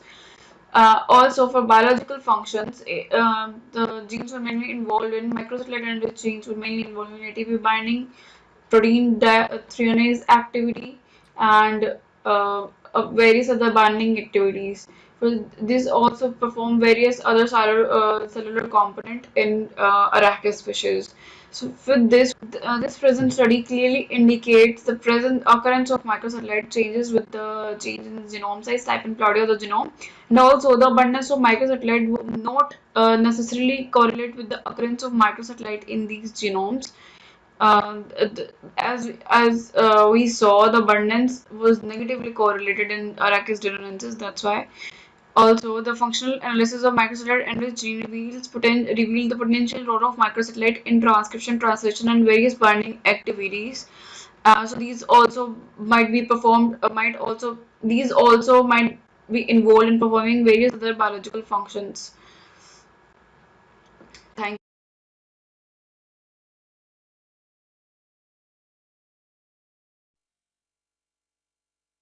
Okay, thank you for the presentation. Do we have any questions?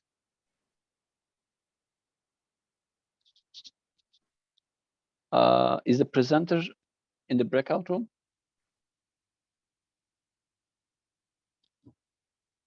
No. Dr. Samarpreet Kaur, are you here? Okay, I think the presenter is not here, so we can skip the questions and continue with the next presentation, which is an oral presentation by Bilia Buana and Paul Mireji, and the title of the presentation is Annotations of Novel Antenna Expressed Genes in Malaglossina morsitans tsetsephiles. Okay, Nihan, we can proceed to the next. Hello everyone, hope you're doing well. I don't know if any of us has ever had an insect bite before. They make you very uncomfortable and they're usually painful. Like 3 months ago, I had an insect bite when I was in fieldwork in the coast of Kenya. And it was really painful because that part of my body was so swollen and I felt like I was running over. So I could wish that I could get an experience of each and every one of you if you have ever had an insect bite. So welcome to my presentation entitled Annotations of Novel Antenna-Expressed Genes in Malaglossina morsitans tsetsephiles. I'm Bilia Buana from Kenya. Tsetsephiles are primary insect vectors for trypanosomiasis, or what we call human African trypanosomiasis and animal African trypanosomiasis, and a layman language sleeping sickness in Nagana respectively. So this sessaflies, being among them the Glossina mostit and mostil, they're widespread in about 36 sub-Saharan African countries, where 70 million people are at risk of contracting this disease, and we can say that we have been having cases even to 2018. And when you look at the agricultural sector, that it has cost about US dollars, $4.5 billion per year. So this disease means to be a burden in these affected countries, and the effort to eradicate it is almost next to impossible. Hence, the management of this disease has been majorly hinged on the vector control, which is the control of the sessaflies. Sessaflies, both the female and the male, they're exclusively hematophagous, and they transmit the trypanosomes that cause this sleeping sickness and Nagana to the respective host while obtaining a blood meal.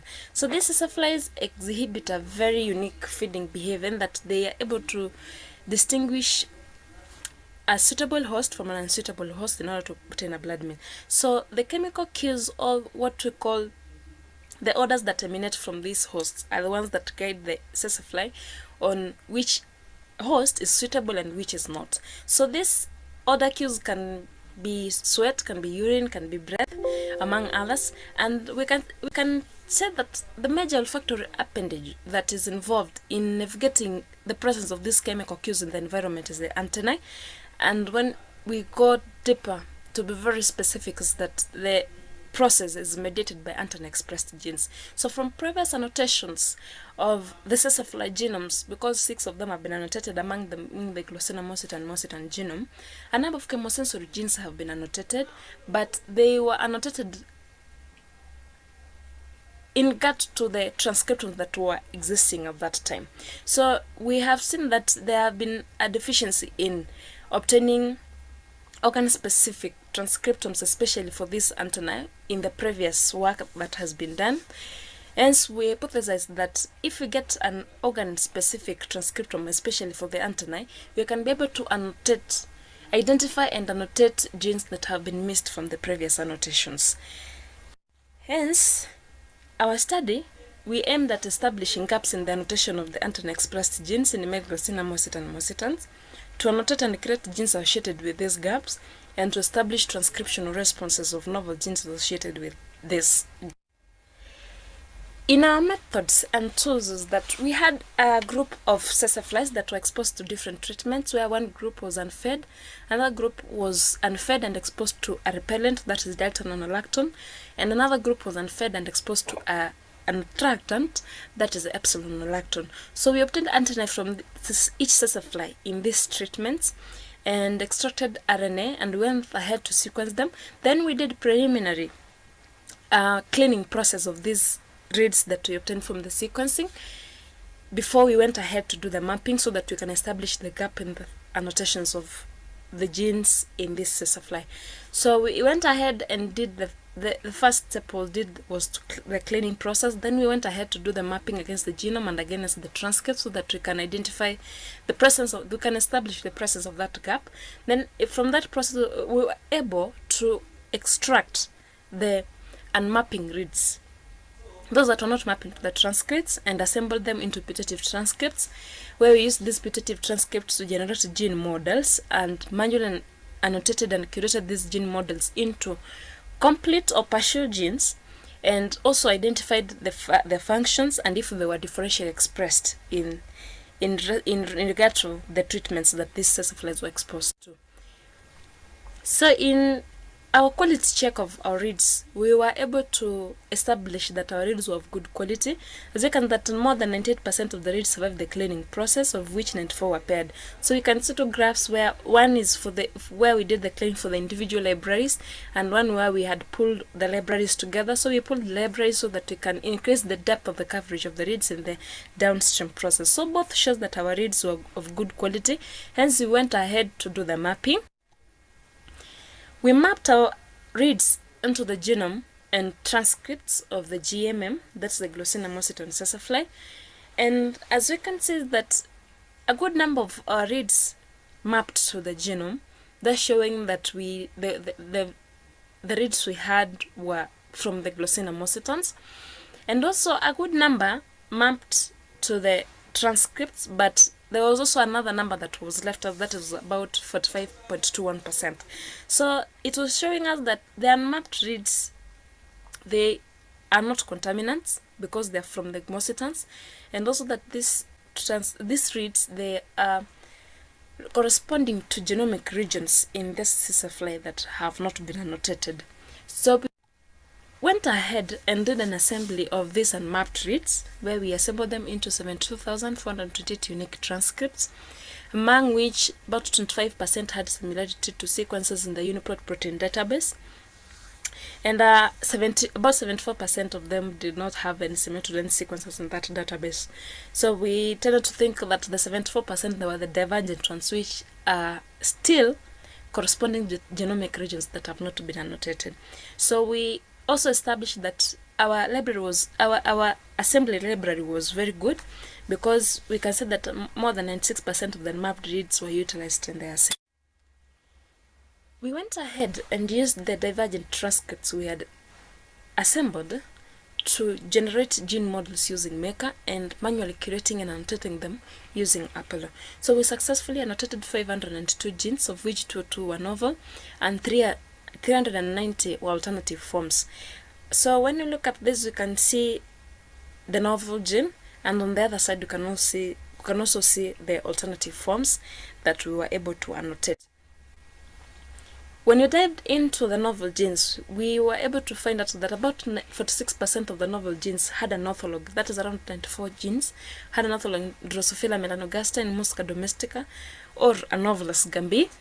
And we can see that a number of these orthologs were cutting across, in that in an instance that other genes, or majority of the genes, had an ortholog in the 3 organisms. So these orthologs were functionally associated with detoxification, protein degradation, metal ion binding, transcription or regulation, among others. And we also were able to establish that only one gene was differentially expressed in response to an attractant by about 3-fold, while others showed also subtle changes in response to these treatments. So in the contribution of our study is that we have added 202 genes to the current annotation of the GMM genome, where 53% or more assesses any similarity to sequences that have been annotated, or the gene sequences, protein sequences that have been annotated in the closest dipteran relatives. And we have also established a workflow for mining and mapped traits associated with annotated genomic regions, which can also be used in other organisms as well. So the further functional study of novel genes that we have annotated in this project can help understand the SESA behavior, which can be very much useful in enhancing the SESA control kit that is currently in use. And I'm having faith that if we are able to understand this behavior completely, then we can be able to stop the SESA bite and also manage the spread of African trypanosomiasis. So I could wish to acknowledge the University of Embu and Calero for supporting me through this project, and also Vectorbase for DL giving me their support in the annotation process and also in providing our genes with IDs. Asante, and I look forward to your questions. Thank you for listening to me. Okay, thank you very much. I want to ask the first question. Did you submit your new assembly, the new genome, to any database?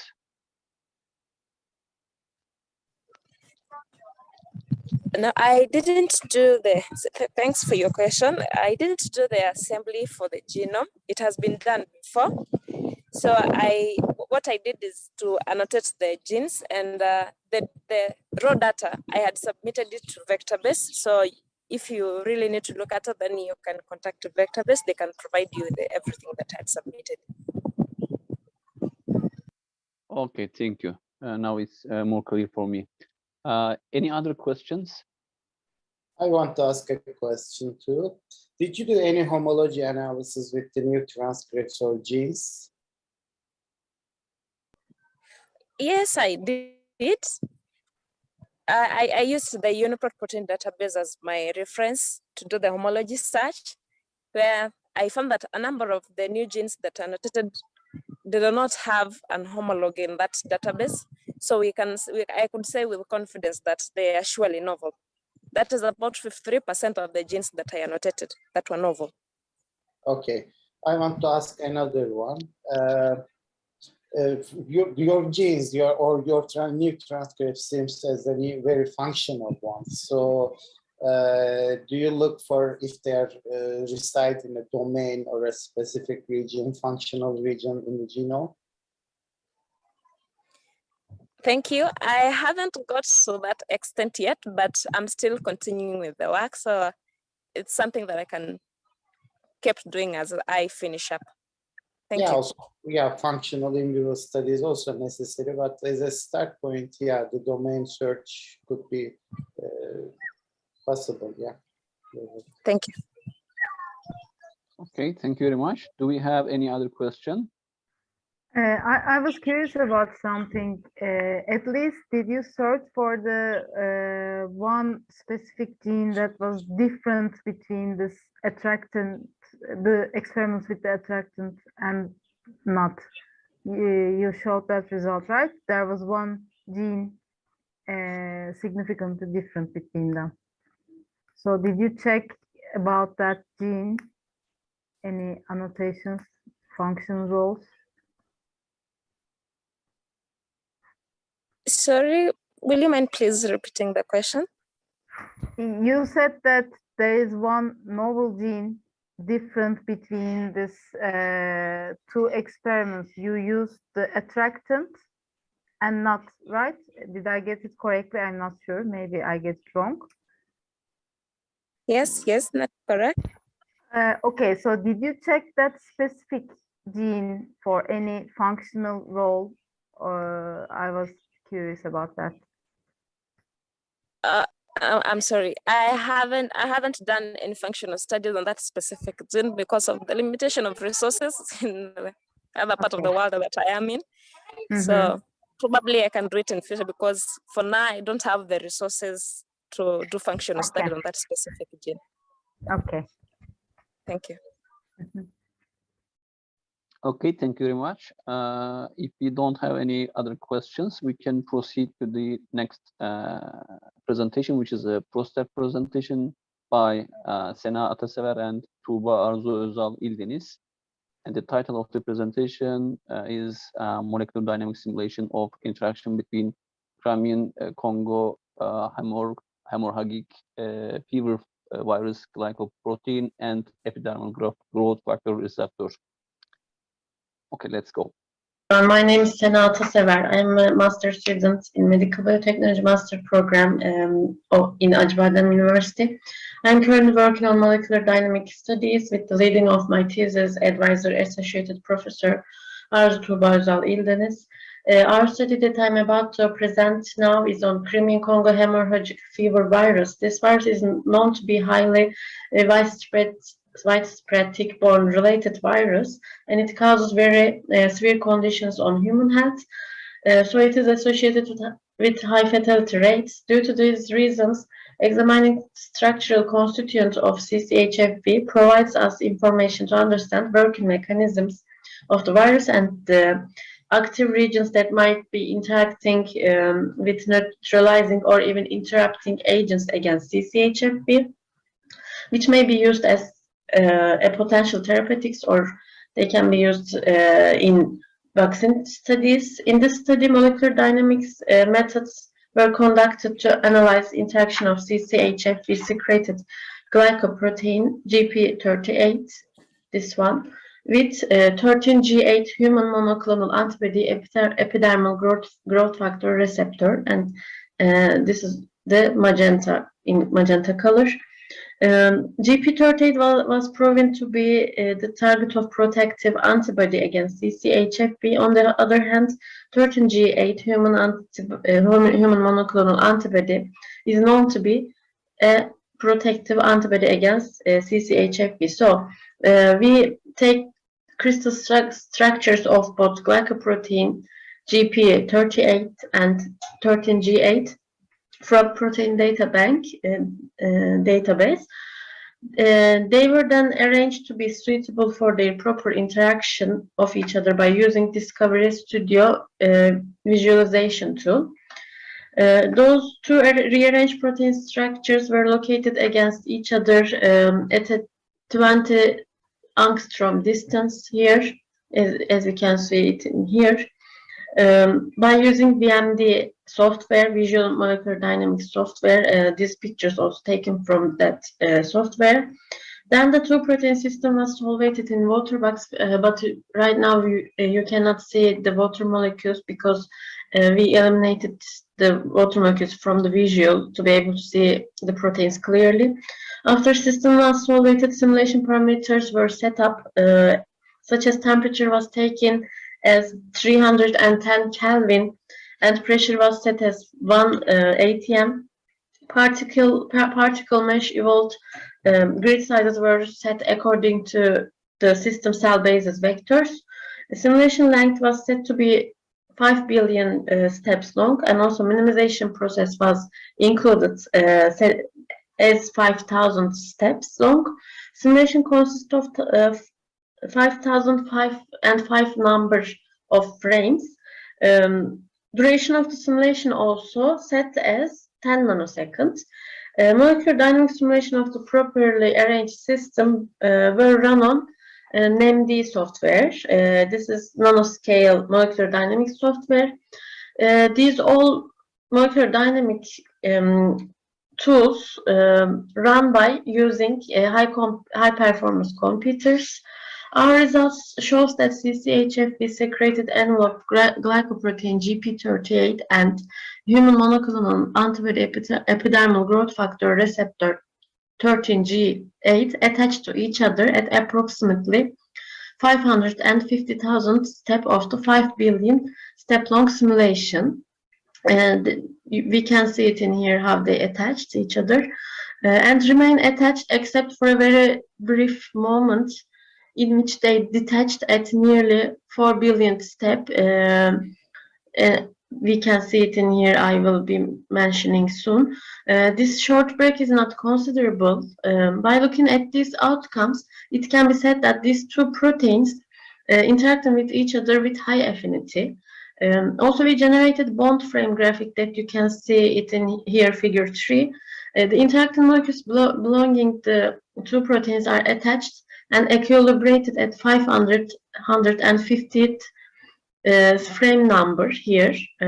We can see it in the graph. But then detached at approximately 4,000 frame for a neglectable duration, as I mentioned earlier. Even though this short break neglectable, when we look at the ending steps of the simulation, molecules represent immoderate fluctuation. That's why simulation may need to be extended to see if the bonding would reach an equilibrated state continuously. We also generated an RMSD time graph, which we can see it in figure 4. This is also shows that whole system is also in imbalanced behavior. This graph generated for whole system, by the way. Same concerns and possible solutions about bond frame outcomes can also be applied for RMSD time graphic outcomes. As a result, even though some minor considerations has arisen, it can be said that GP38 and 13G8 are promising agents for therapeutic studies against CCHFB. Nevertheless, they should be further investigated because of these issues. We are remaining our studies on these two proteins to obtain more consistent results. If you have any questions, I'll be trying to answer. I'll be trying to be answering them as much as I can in Q&A session. Thank you for listening. Thank you very much. Do we have any questions? I can ask one. Please. Hello, Sena, are you there? Sena? The presenter is not here. I think she's in the room. Sena, can you hear us? I asked her to unmute. Yes.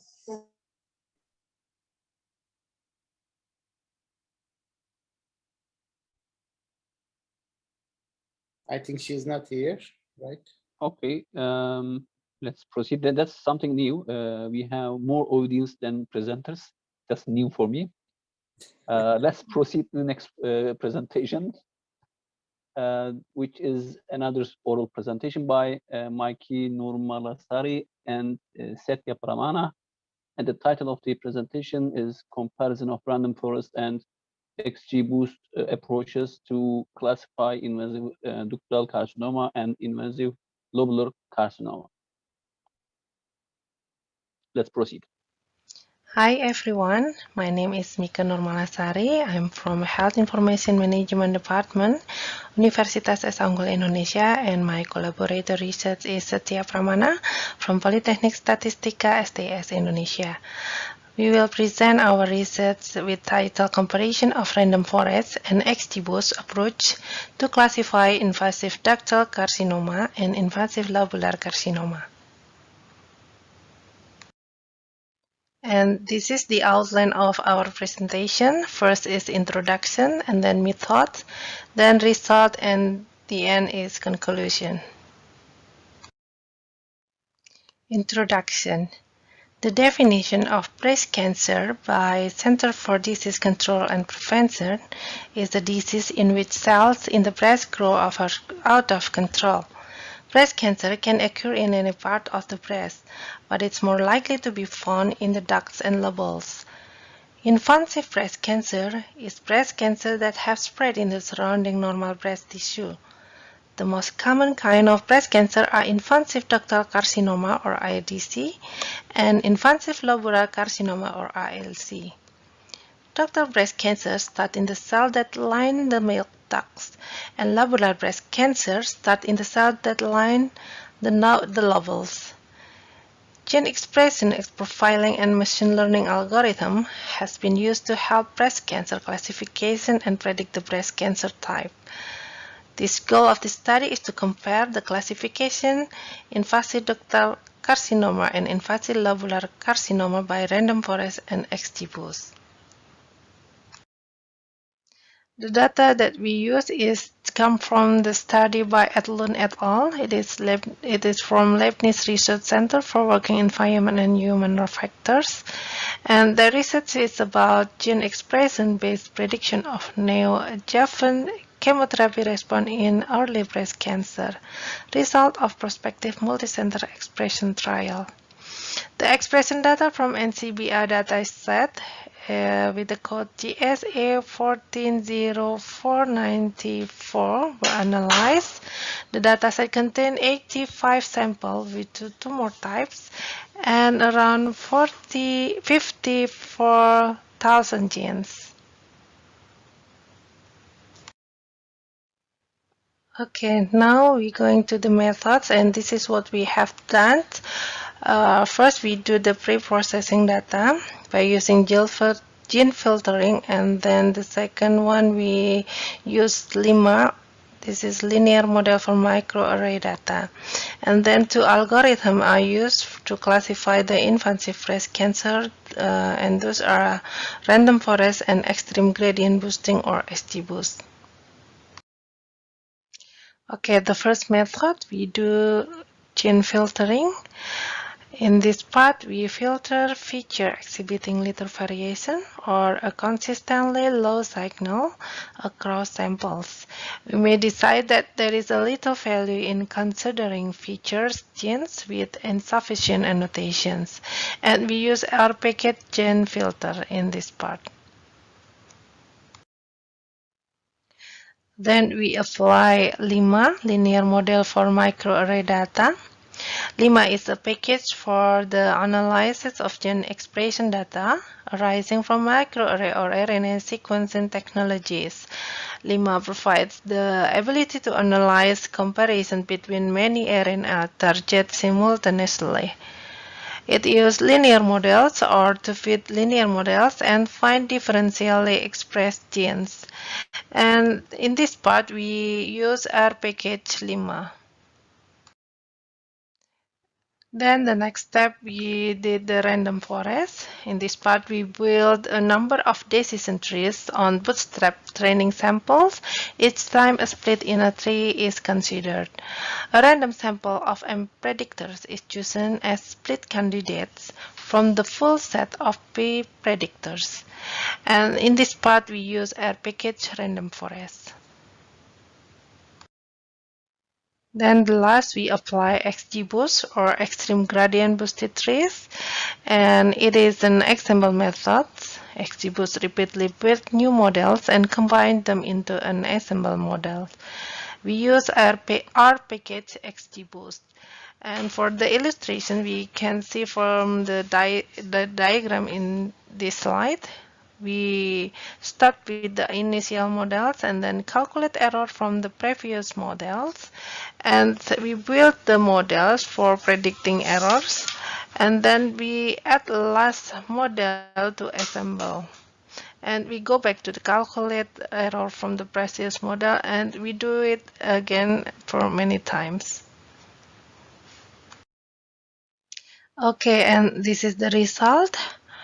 From the first step, we did the gene filtering. From the original data set, we have around 54,000 genes. And after we remove the gene with the low variation across samples, or we removing the genes with insufficient annotation, we end up with the 10,000 genes after filtering. And this is the result from Lima.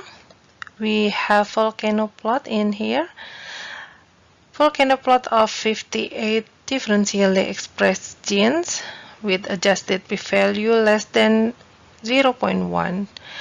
We can see from the graph that the gene of CDH1 and LNC00993 are this one and this one are highly significant and have high fold chains. Then we perform stratified random forest with 10-fold cross validations, and this figure shows number of variables against error cross validation. And we got the optimal number of variables which has the lowest error cross validation is 14 top genes.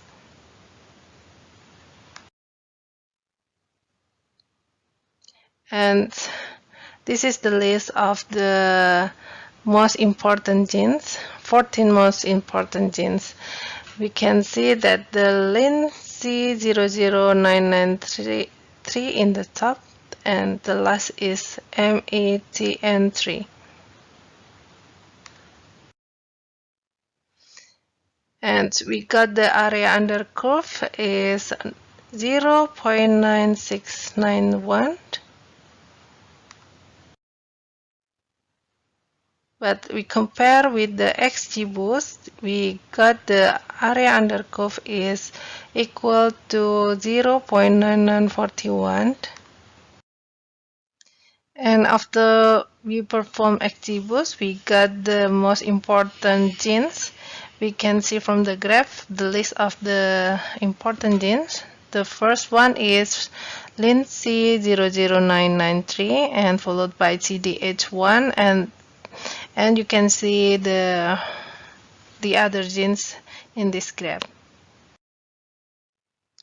And finally, we can conclude that the XGBoost method outperforms random forest because the area under curve of XGBoost is 0.9941, slightly higher than the area under curve of random forest is 0.9691.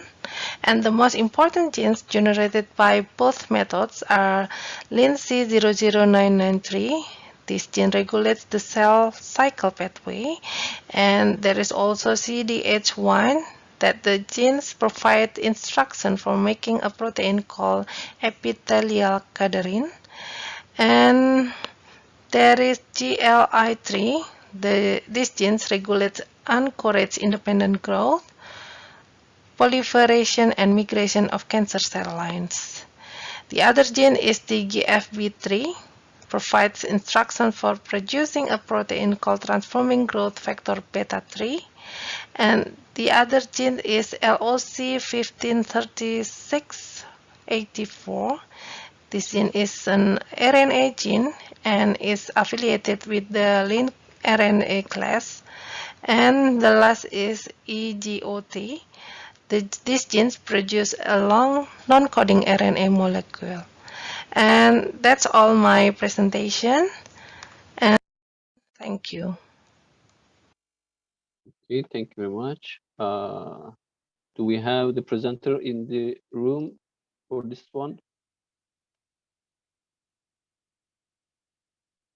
Let me check.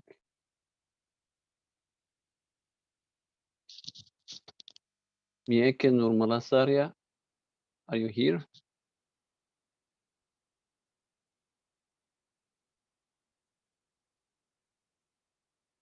Oh, okay, we have already some questions from the audience. Hello? Yeah. Okay. Can you hear me? Now we can hear you, but so weakly. We have a question from chat box. Why did you choose this data set? Or is there a special reason for choosing this data set? Why did you continue with a single data set? Do you not apply a meta-analysis? Okay. I will try to answer. Yes, because this is the new study, and also our interest is in breast cancer study, and also for the second one is that's a good idea to perform meta-analysis, but it's challenging to combine these several studies, so it will be that's what is a good suggestion to do the meta-analysis. Okay, I have a question.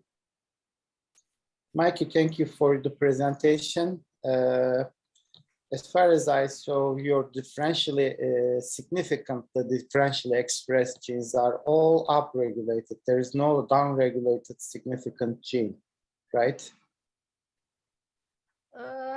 Sorry, I cannot hear clearly. Can Okay, you? your significantly differentially expressed genes are all upregulated.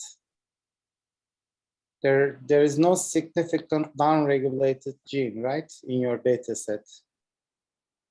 Yes, there is up and underregulated. So what could be the reason for that?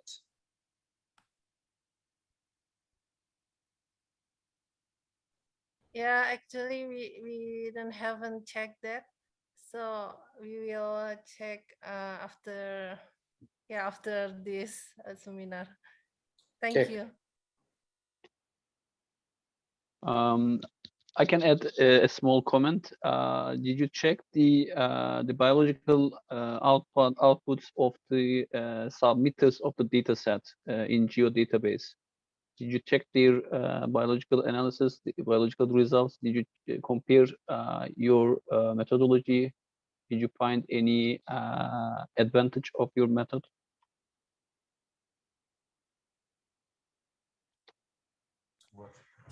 Okay, we will do in the next or in further study for gene set enrichment analysis.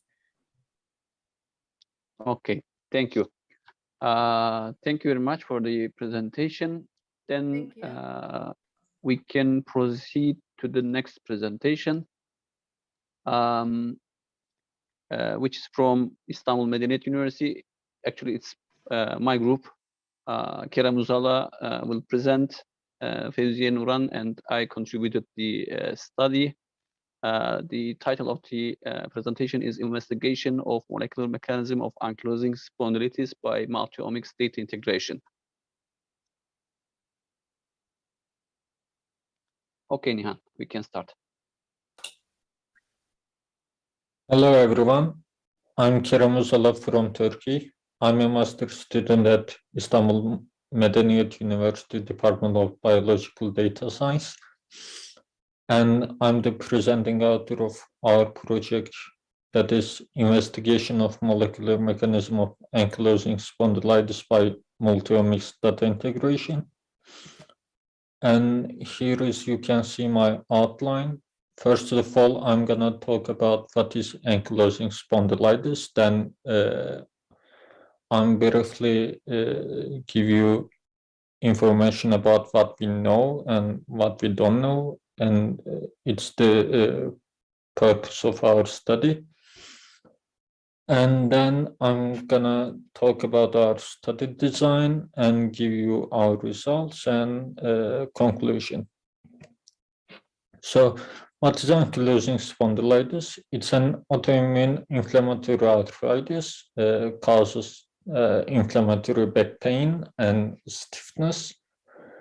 This disease causes pathological bone formation in the sacroiliac joint and axial spine, and these bones gradually ankylose. Ankylose means they are becoming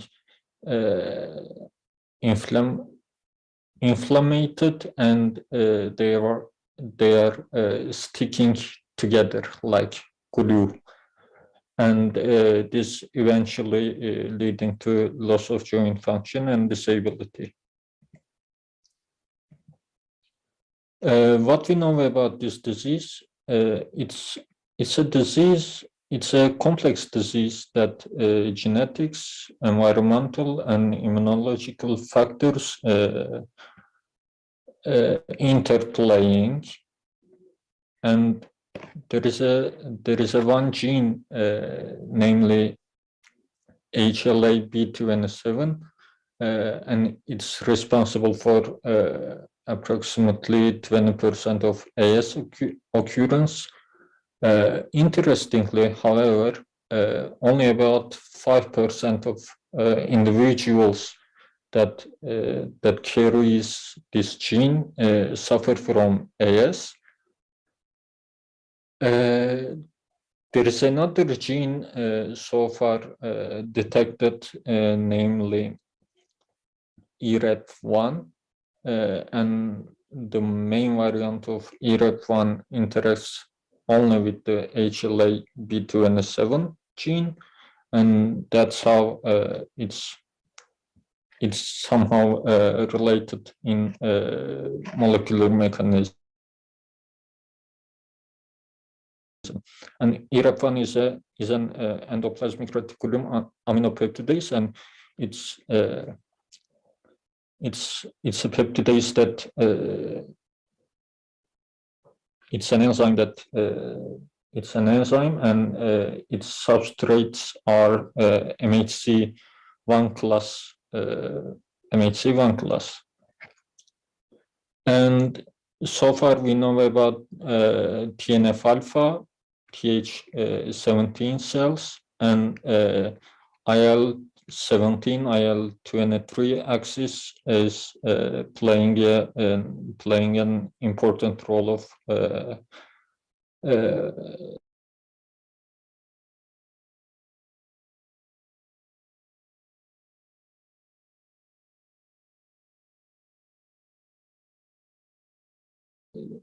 occurrence of AS molecular. One gene initiates AS.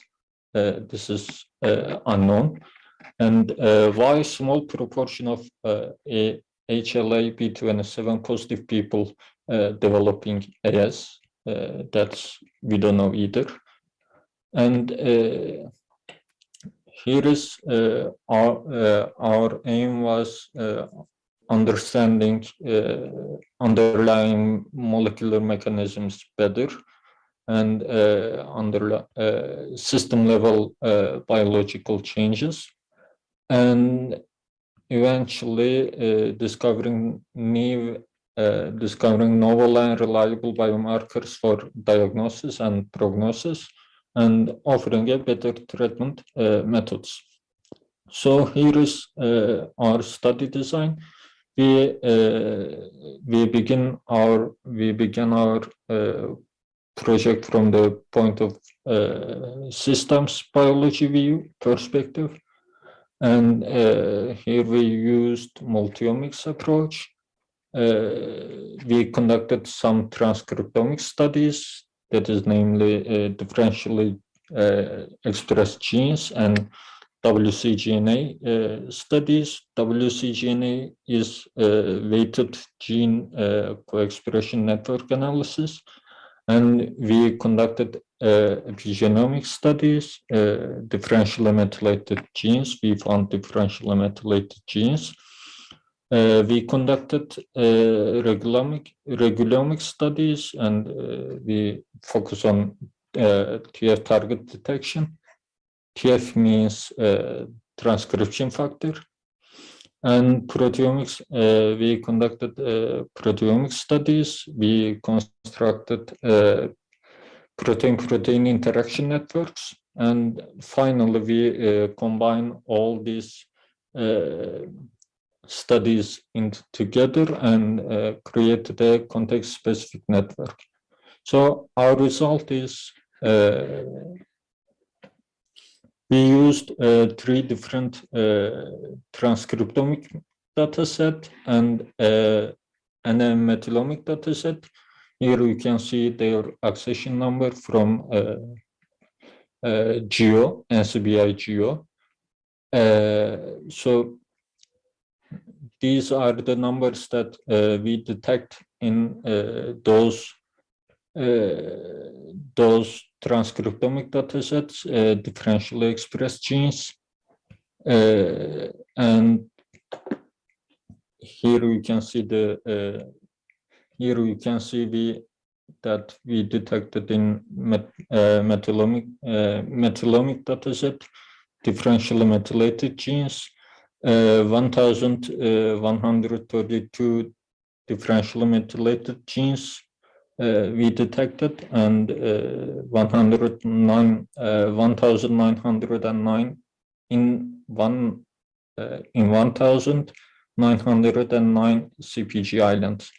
And you can see we consider p-value lower than 0.1, and there is another value for differentially methylated genes, namely beta difference. Beta difference measures the methylation level of genes. We took that level greater than 0.2, and you can see the distribution of differentially methylated genes, hyper DMGs, hypo DMGs, and there are also hybrid DMGs, aka having hyper and hypomethylated regions in a gene. So those are our results of WGCNA. You can see here that some groups, some modules. This WGCNA eventually gives you modules that and that modules contains genes that are co-expressing, namely meaning that these genes are co-expressing in certain conditions, and you can see that we found these results, and greater modules accumulation. So these are the result table of WGCNA. And in regulomics studies, we found differentially methylated parameters, that is TSS 200 and TSS 1500, and then we found differentially methylated transcription factors using TRUST database.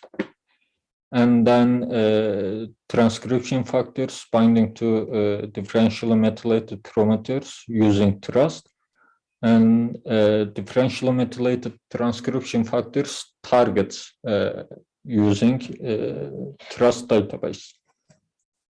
So here we can see the numbers of differentially methylated promoters accordingly hypermethylated or hypomethylated, and their distribution of either whether they are non-coding or coding. We carry on with the coding genes, and here we can see the numbers of differentially methylated TFs or differentially methylated TF targets, or TFs that regulating differentially methylated promoters.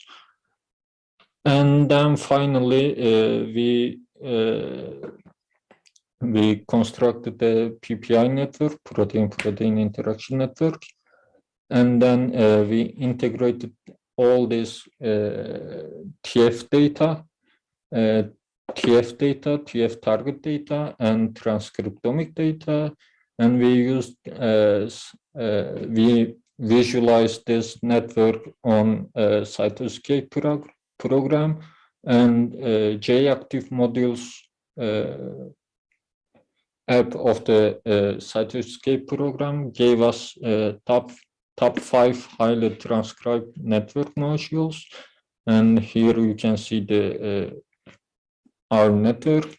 In this network, the shape that is triangle refers to TFs.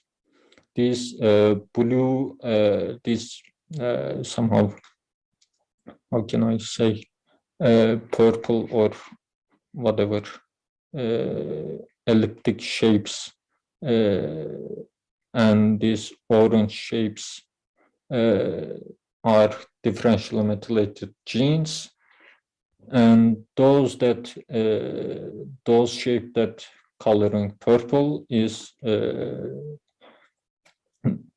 TF targets. So in conclusion, WGCNI results show distinctive groups of genes that are co-expressed, and functional enrichment analysis of these WGCNA modules indicated strong relationship with immune system regulation, that meaning that co-expressing genes are belong to immune system regulation. And at the end of the context-specific network, it revealed 7 novel genes that are highly up or down regulating, meaning up or down transcribed via epigenetic mechanisms, especially hyper or hypomethylation. Genes that are differentially expressed and differentially methylated at the same time, meaning that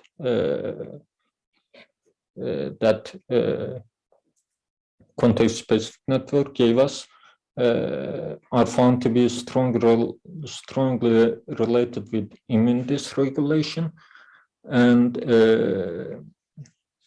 we propose that further validation of genes and incorporating another omic levels will broaden our understanding of AS's pathophysiology, and this will eventually enable for better treatment methods.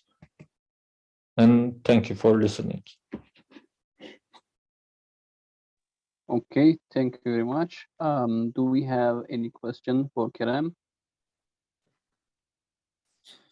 I may ask a question. Yeah, your candidate genes make sense with respect to their biological pathways. And what about IRAP1, the expression pattern of IRAP1? Actually, we haven't found any significant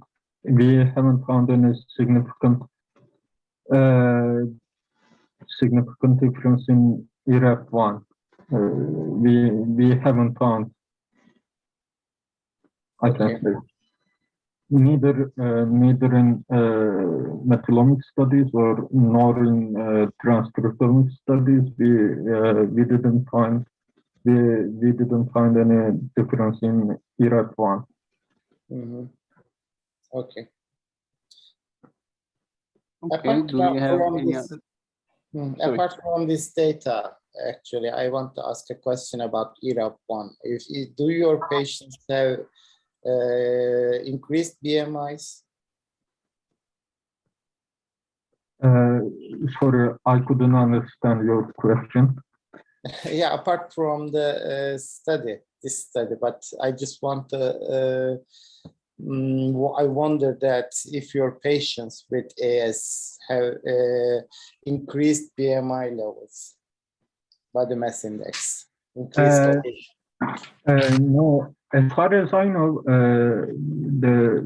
they haven't any, there is no evidence that increased BMI or in relation with IRAP1 or in relation with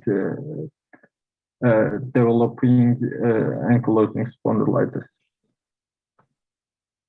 Yeah, I haven't encountered it. Okay, thank you. Okay, thank you. Do we have any other questions? There's a question in chat box. Okay. I just solved. I missed. Sorry. Did you comparatively analyze the modules? We actually didn't compare the modules of WGCNA, but we did functional enrichment of modules, but we didn't compare it. We didn't compare it. We didn't compare them. Okay. Do we have any other questions? Okay, thank you, Kerem. I think we don't have any other questions. So Sena had some technical issues, the previous presenter. So I think she's now available for any question. I think Onur Emre Hocam, you had the question to her. If you don't forget the question. Actually, I forget the question. What was the subject of? Okay. Let me ask a general question. Let me ask a general question, Sena. Do you have any further research proposal for your study? What's the next step?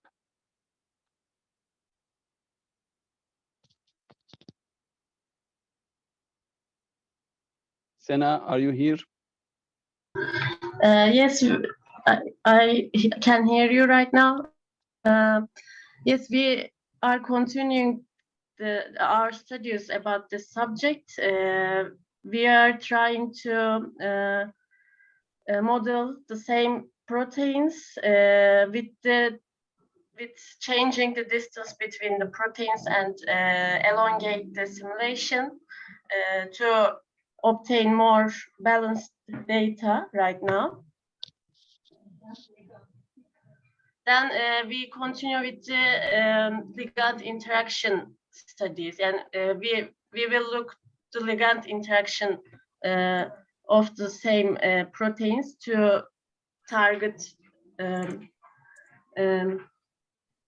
mean computationally or experimentally? Computationally, we study on molecular dynamics area, but if we find desirable results, maybe we can continue with in vitro studies also.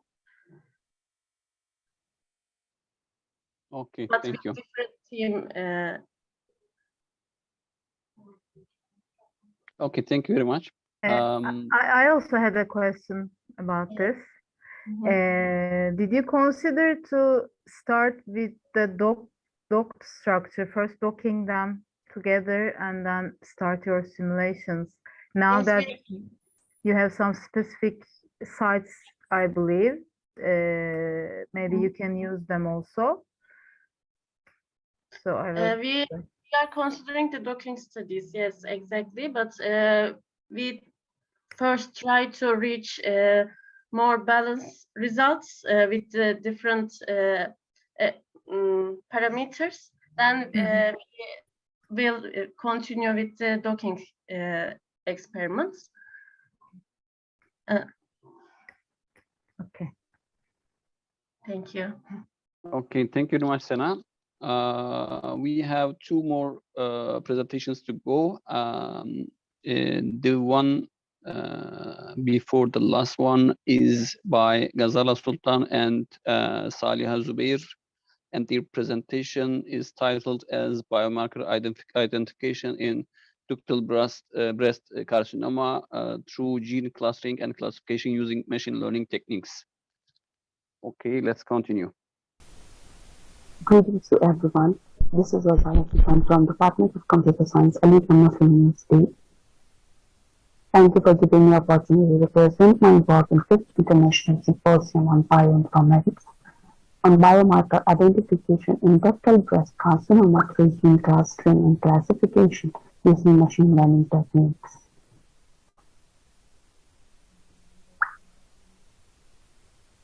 Looking at the statistics, ductal breast carcinoma has continued to be one of the leading causes of morbidity and mortality among female population across the world. So therefore, ductal carcinoma becomes life-threatening when it develops into invasive ductal carcinoma, and as the statistics says that 20 to 53% of women with ductal carcinoma EC2 have high risk of developing into with the increasing incidence rate. It becomes an urgent need for the identification of potential biomarkers at primary stage of cancer development. Several studies have been performed in this regard, yet it is assumed that some of the key markers which majorly contribute to the pathogenesis of cancer landscapes are remained unnoticed.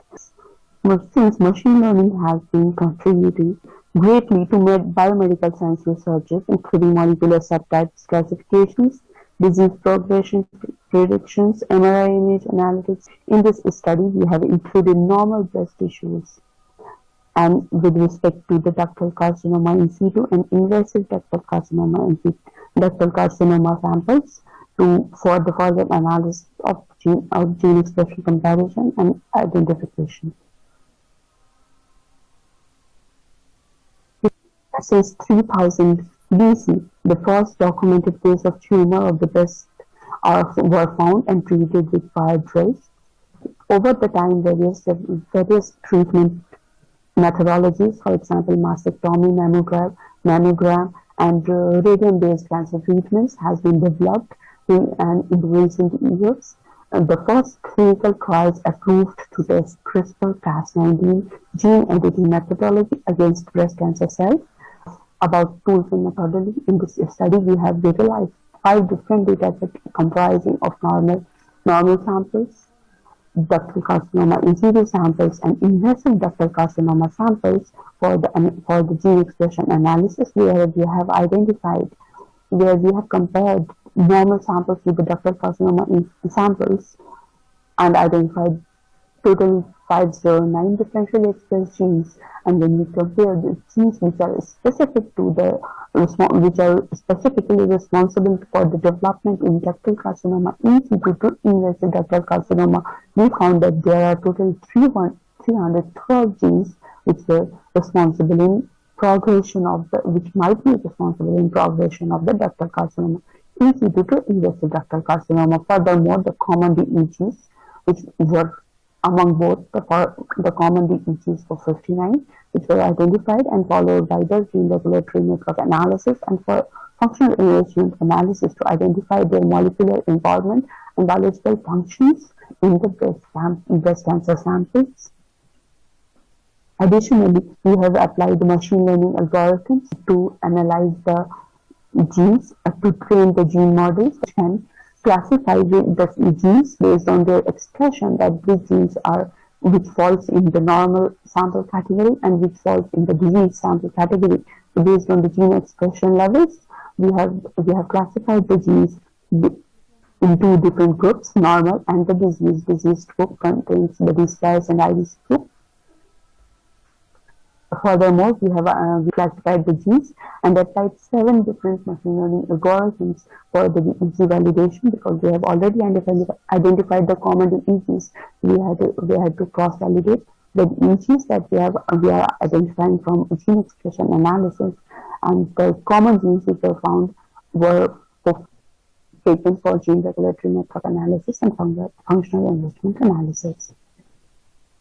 The common diseases that we have identified has gotten going through the network analysis, and we have identified that genes are majorly interacting with each other. Most of the genes, as we can see, the network is quite dense.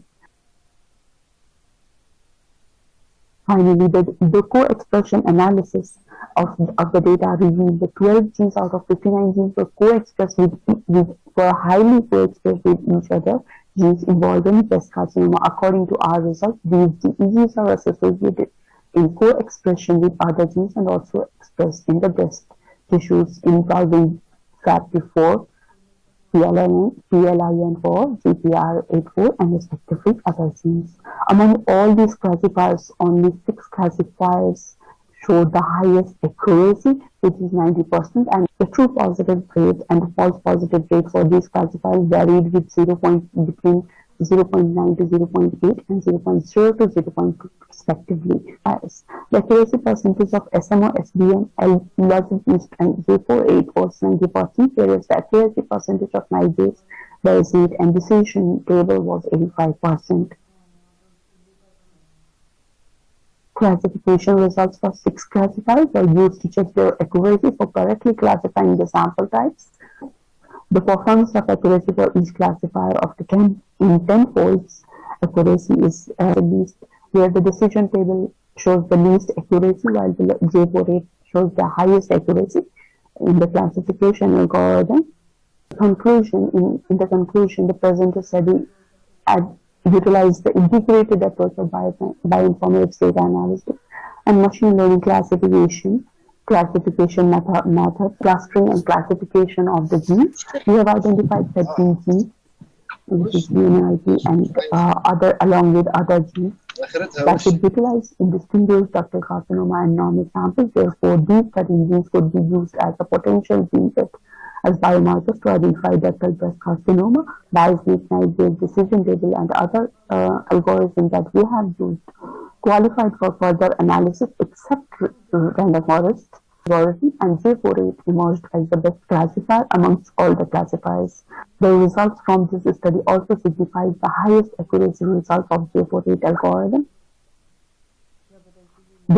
Along with the successful results, there will always be some limitations in average study, and we have integrated that with the future direction, because we are in this study we have considered only 7 classifiers including SVO and legislative biasnet and J48 random forest and decision table. Therefore, furthermore algorithms, because we have used only 7 algorithms to classify the data, we would expect in our future work to use furthermore algorithms that could be applied for the classification of the genes, and the cross validation could be done to achieve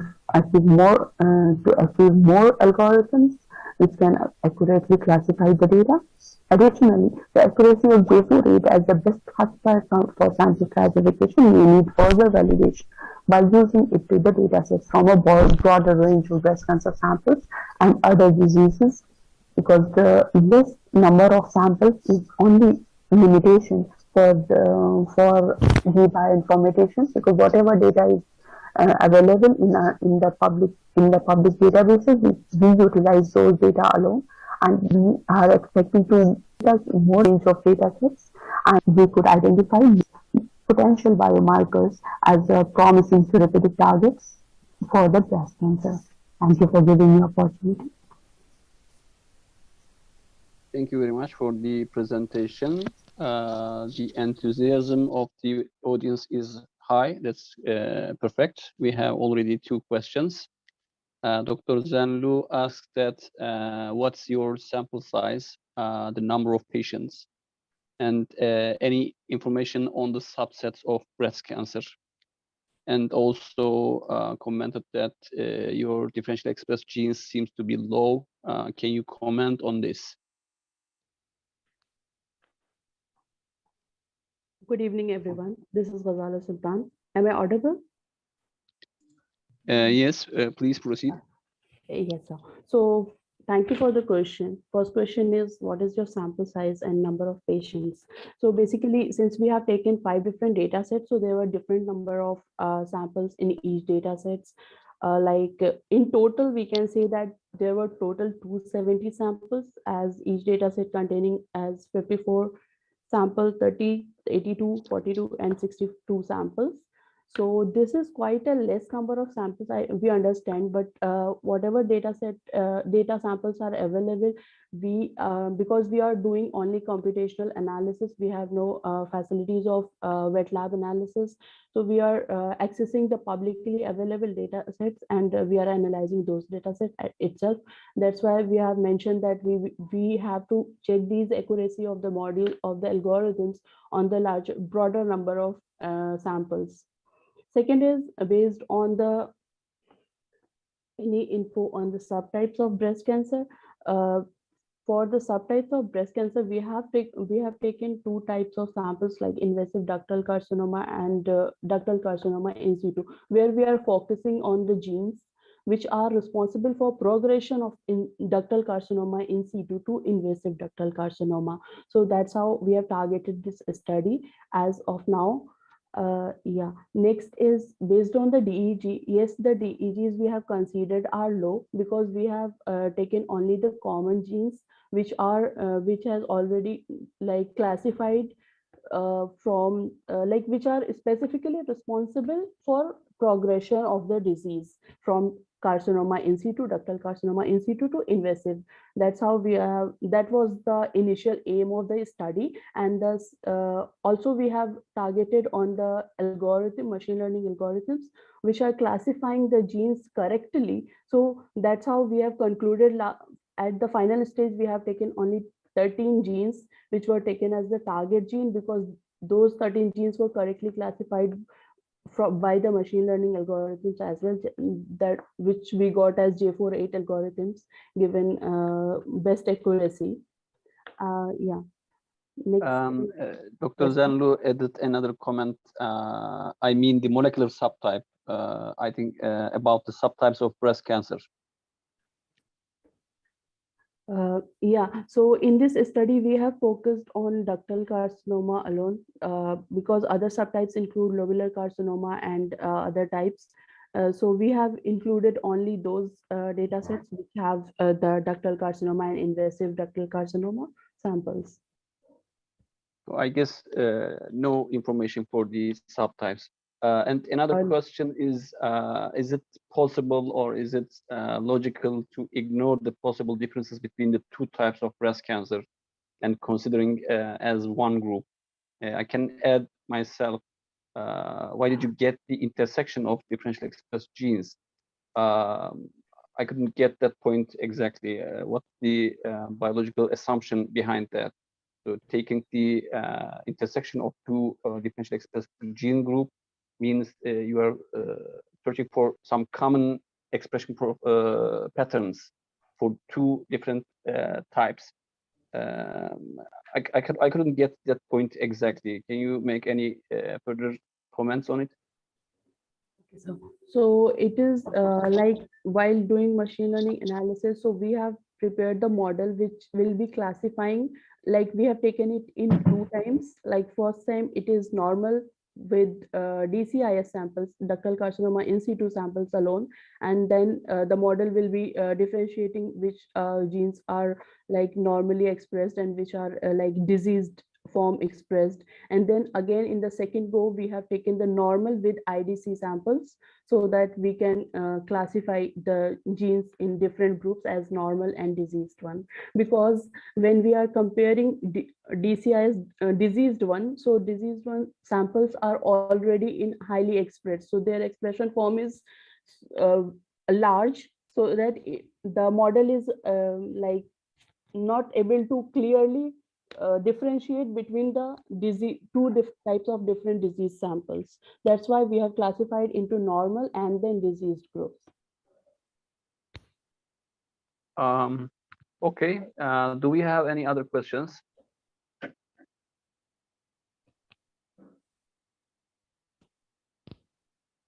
I think that's all. Thank you very much for the presentation. Now we will proceed to the last presentation by Cemre Kefeli and Andres Aravena. And their presentation is about novel targets of the VNT beta catenin pathway discovered using gene expression data mining. Okay, let's start. Hi, my name is Cemre Kefeli, and I am a master's student in Istanbul University of Molecular Biology and Genetics. Today, I will talk to you about our quest of identifying novel targets in Wnt signaling pathway. Wnt is an evolutionarily concerned pathway which controls development of the organism, and it is associated with various types of cancer and Alzheimer's disease. In a normal cell that is not stimulated by a Wnt ligand, beta-catenin is degraded by the destruction complex. Beta-catenin levels kept low in cytosol. When a Wnt signal is present, the destruction complex is held and the beta-catenin accumulated in the cytosol. The beta-catenins travel then to the nucleus to interact with the TCF left transcription factors. That leads to the transcriptional regulation of the Wnt target genes. Genes that possess a TCF left binding site in their promoters are called direct target gene. Some of the binding sites are not functional, so we need more information to identify a target gene.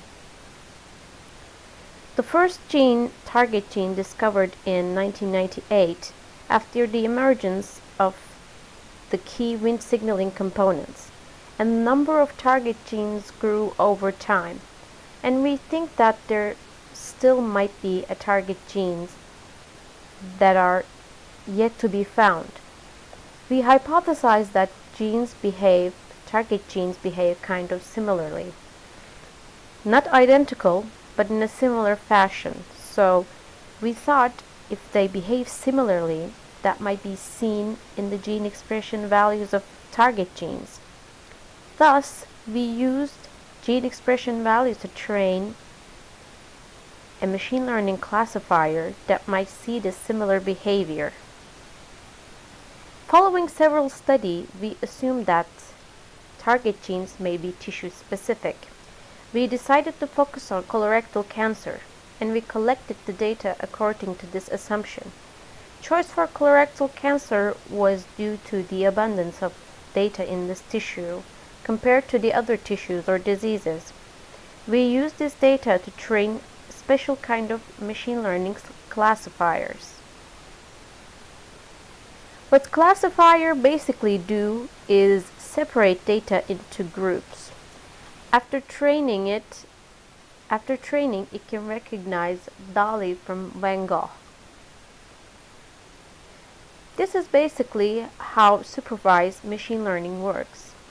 The positive and negative labeling denotes the binary nature of the problem. It does not refer to an inherent value. We show the classifier the negative and positive examples during training.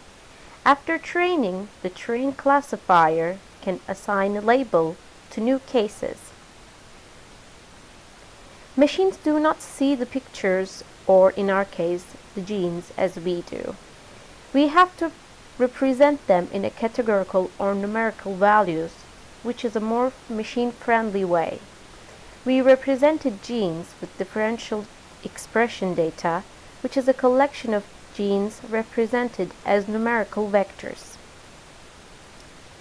Our goal is to identify novel target genes in Wnt signaling pathway. Contrary to classical machine learning problems, we only have validated positive cases, also known as bona fide target gene. We do not have a validated non-target genes of the pathway. So we have some positive cases and no negative cases. Since there might be other target genes we yet to know, our set of bona fide genes is also incomplete. Hypothesizing that the most of the genes are not target, the rest of the genes, all genes except the bona fide targets, would mostly contain the negatives but some target genes. This resembles to discovering a new painting of a famous painter. How will we decide if it's fake or not? We have a bunch of paintings at hand, in this case, genes with their target state is unknown, and we have to identify genuine piece among them, which is in our case, it's the target gene. For the positive examples, we compiled a list of genes validated as targets. Hypothesizing that most of the genes are not targets, we chose negative examples from the rest of the genes. We used separated positive and negative cases to train the classifiers. After the training, we used the training classifiers to assign a label to each gene.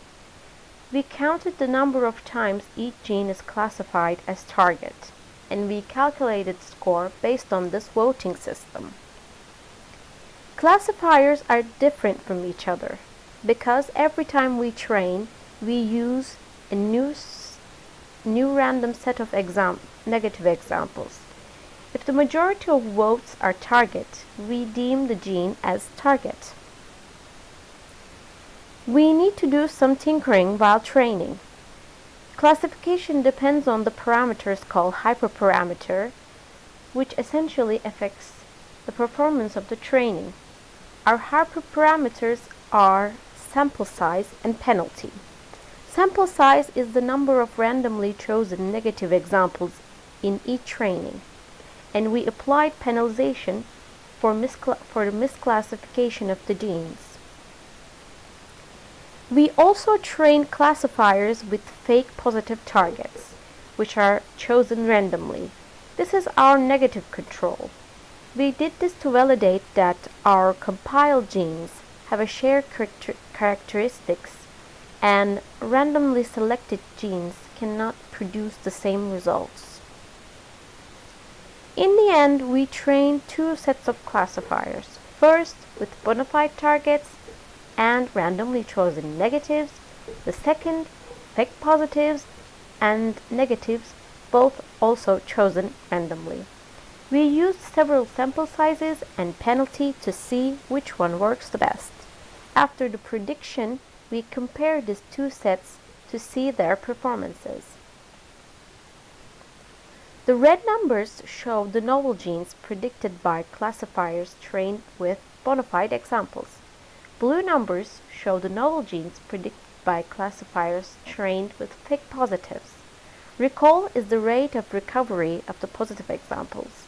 Since we do not want too many novel targets, our best results in hyperparameters are size 1200 and penalty 10. We recover all bona fide genes and predicted 108 novel target gene candidates. The genes that have the highest score are patched1 and the GLE3. The interesting thing is these genes have important roles in hedgehog signaling. So this might suggest that there might be a crosstalk between Wnt and hedgehog signaling. In parallel to our story, Boonkamp et al. Also recently proved that patch1 is a colon-specific Wnt target. We also predicted these genes as targets, and these genes have been reported as Wnt targets in tissues other than colorectal cancer. What are key takeaways? We can find good candidates for experimental validation. Some of our predictions have already been validated. Also, when target genes share some similar expression patterns, and the machine learning method can discover new targets based on partial knowledge of positive examples. This was our study, and thank you for listening. Okay, thank you for the clear presentation. Do we have any questions?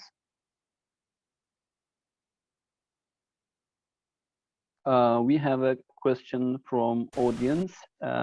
What was your dependent and independent variables in training the machine learning model? How was the gene sequences represented?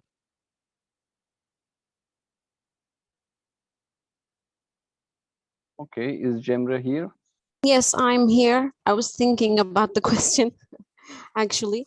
I can answer the second one. How was the gene sequences represented? We represented them with the differential expression data. We collected data from NCBI, gene expression data, and we analyzed them. And then we used the result of that analysis to represent genes. Can I also comment? I am the co-author. Of course. So the first point is that the independent variables is, as James said, the gene expression data. There's nothing directly connected to the sequence. And the target variable, the dependent, if you like, is the result is a classification problem. So it's either target or not target. It's a classification problem, not a regression problem. Okay, thank you. We have another question. Is it novel, the crosstalk between hedgehog and VNT? No, it's not a novel thing. There are several studies have been reporting this crosstalk. Okay, thank you. I want to add a comment or speculation, let's say. If you would do the similar study with protein expression data, what would be the difference? Would it be better? What do you think? It's an interesting question. We have not tried. We tried previously, and in fact, there's a paper published some years ago with the frequency of transcription factor binding site. So, in general, whatever whatever biological feature that is connected to being target is something that we think we can detect. It's a basic logic of machine learning. The novelty here is that we don't have classical positive and negative cases. The novelty here is the sampling. Yeah. And then it kind of, well, the example that James said, that we are trying to discover if a new painting that we never seen before is Van Gogh or not, or is a fake Van Gogh. It's not the classical machine learning case. So yes, I would like to try what you say. Okay, thank you very much. Do we have any other question? Okay, then we are done. Congratulations to all for your patience. It was smooth 2 hours old, 2 hours long session, and very interesting presentations. Thank you all, our judges, presenters, organizers, and audience. Have a nice day. We will see with the what is the next, the plenary speaking, I guess. Okay, do you have any extra point, Nihan? Yeah, thank you, Professor Dr. Muhammed Erkan Karabekmez and our honorable judges. I would like to thank all our participants for being here with us. So we will now return to the main hall where the next session will begin. Time for our last keynote talk by Dr. Yuval Ita. So thank you.